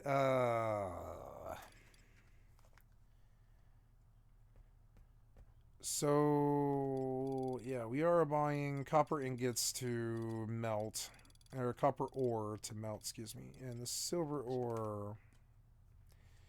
Yeah, I wish I could just put it away right now somehow.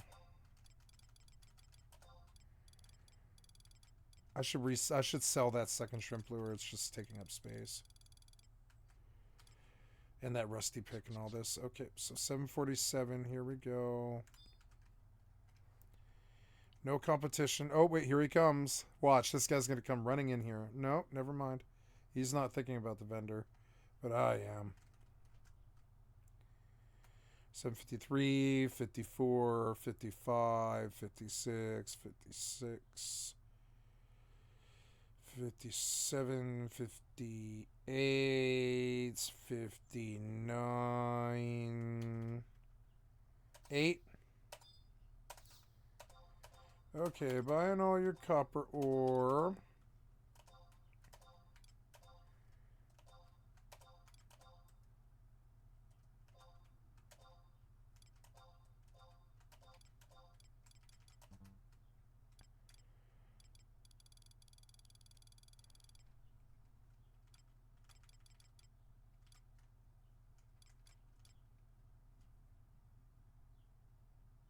Now that, well, no, that doesn't add up. Never mind.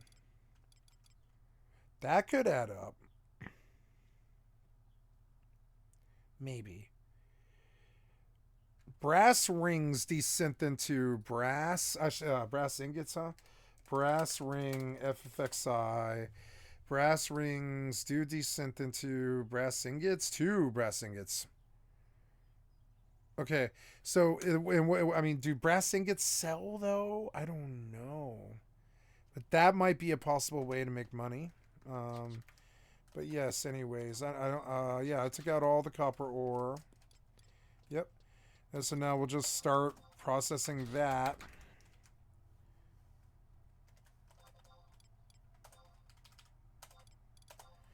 Go. And then, yeah, we'll just move forward here.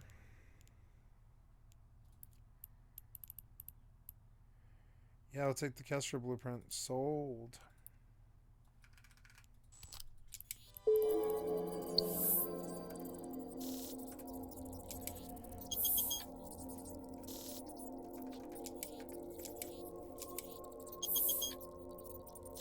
I am gonna get a piece of cheesecake. I'll be right back.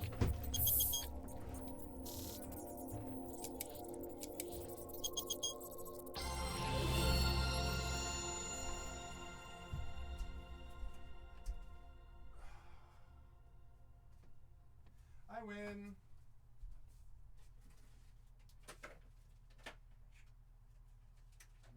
Chocolate.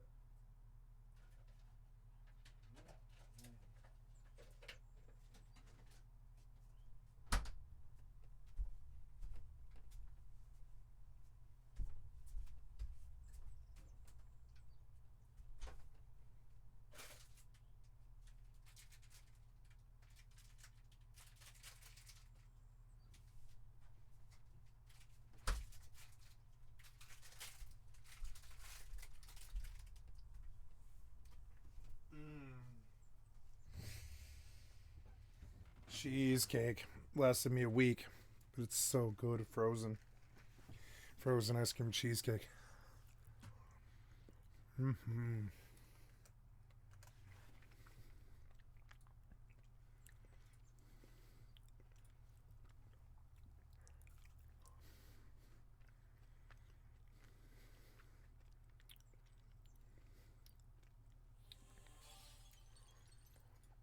Greetings, space friends.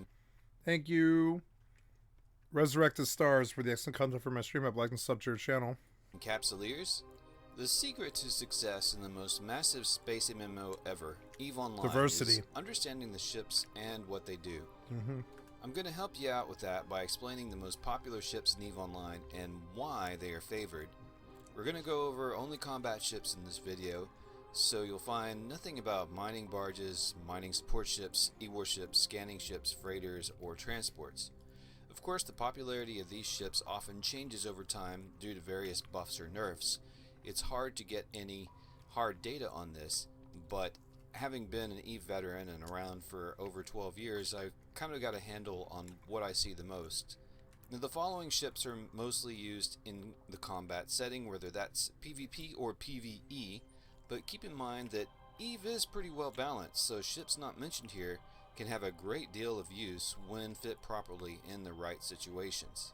So we're going to cover 10 of the most popular combat ships in EVE, but before we get into that, I would like to ask you to support this channel by at least giving this video a like, subscribe, make a comment about your favorite ship, and last but not least, consider supporting the channel on patreon.com/resurrected, also linked in the description below. Most of my Patreon content lately has been Star Trek centered.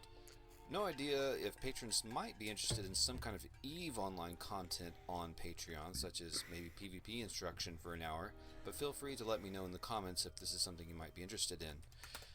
Of course, at patreon.com/resurrected, I do custom starship renders, offer access to my Blender files I use in a lot of animations, and share works in progress or videos ad-free.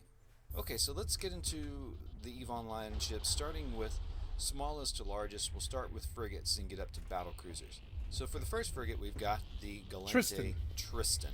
That's my favorite ship. Galente drone frigate. It's not favorite, but its flowery or starburst shape sort of reminds me of Prince Xeor's Virago starfighter from Star or Wars Chronicles of Riddick or something. But this ain't no fighter. It's a frigate that's 79 meters in length. As a Tech 1 baseline frigate, it's very easy for newer or less skilled trained players to get into. Although this ship has a couple of turret slots, its primary weapon is the combat drones. For a Tech 1 baseline frigate, it's got a very large drone bandwidth, giving it the ability to control up to 5 light combat drones, and a relatively long drone control range at 60 kilometers. Even though the ship only targets at 50 kilometers, the drones can go on fighting even if the target lock is lost. The Tristan also has a bonus to drone hit points based on skill level, making it harder to defang this ship by destroying the drones, and a bonus to drone tracking speed, making them more deadly against small, fast-moving targets such as frigates or other drones. And the thing about combat drones is that depending on which type you use, they can do different damage types. So some drones like hobgoblins do thermal and kinetic damage, while warriors, which are really fast, do explosive and kinetic damage. And don't forget there are EW drones that can jam out sensors, among other types. Often a combat effective Tristan doesn't bother with fitting any kind of turrets at all and relies fully on its drones for dealing damage. So the versatility of a drone-based ship becomes apparent here. As long as you treat your drones with tender, loving care, it's important that you watch your drones to see if they're taking damage. Recall your drones, and above all, don't abandon your drones. You must pet them and even come up with pet names for them. If you leave them out there in space, someone else might scoop them up and steal them, or they may get naughty on their own out there, reproduce, and become the filthy abominations known as rogue drones, so please treat your drones well. The Astero. The Astero is the quintessential exploration frigate. You'll see Asteros mostly alone out in remote areas of space. The Sisters of EVE designed frigate that in my opinion has become kind of a cancer, making exploration or even hunting people in Asteros exclusive to most Astero pilots, as these ships are stealthy and very combat effective compared to other frigates. It has an interesting look with 2 giant semicircular foils, and it's about 67 meters long. The Astero's best feature is that it can fit a covert ops cloaking device. This means it can warp while cloaked, unlike conventional cloaking devices. This is essential for travel in dangerous areas so that it can avoid gate camps by cloaking before even the fastest locking attackers can obtain a target lock. It also has a tremendous bonus to scan probe strength. That's right, this ship is an excellent prober, which is why it's such a common sight in wormholes or wormhole space. And its drone bandwidth is also pretty good, at least as good as the Tristan's bandwidth. But unlike the Tristan, which is a baseline Tech 1 frigate, this is a faction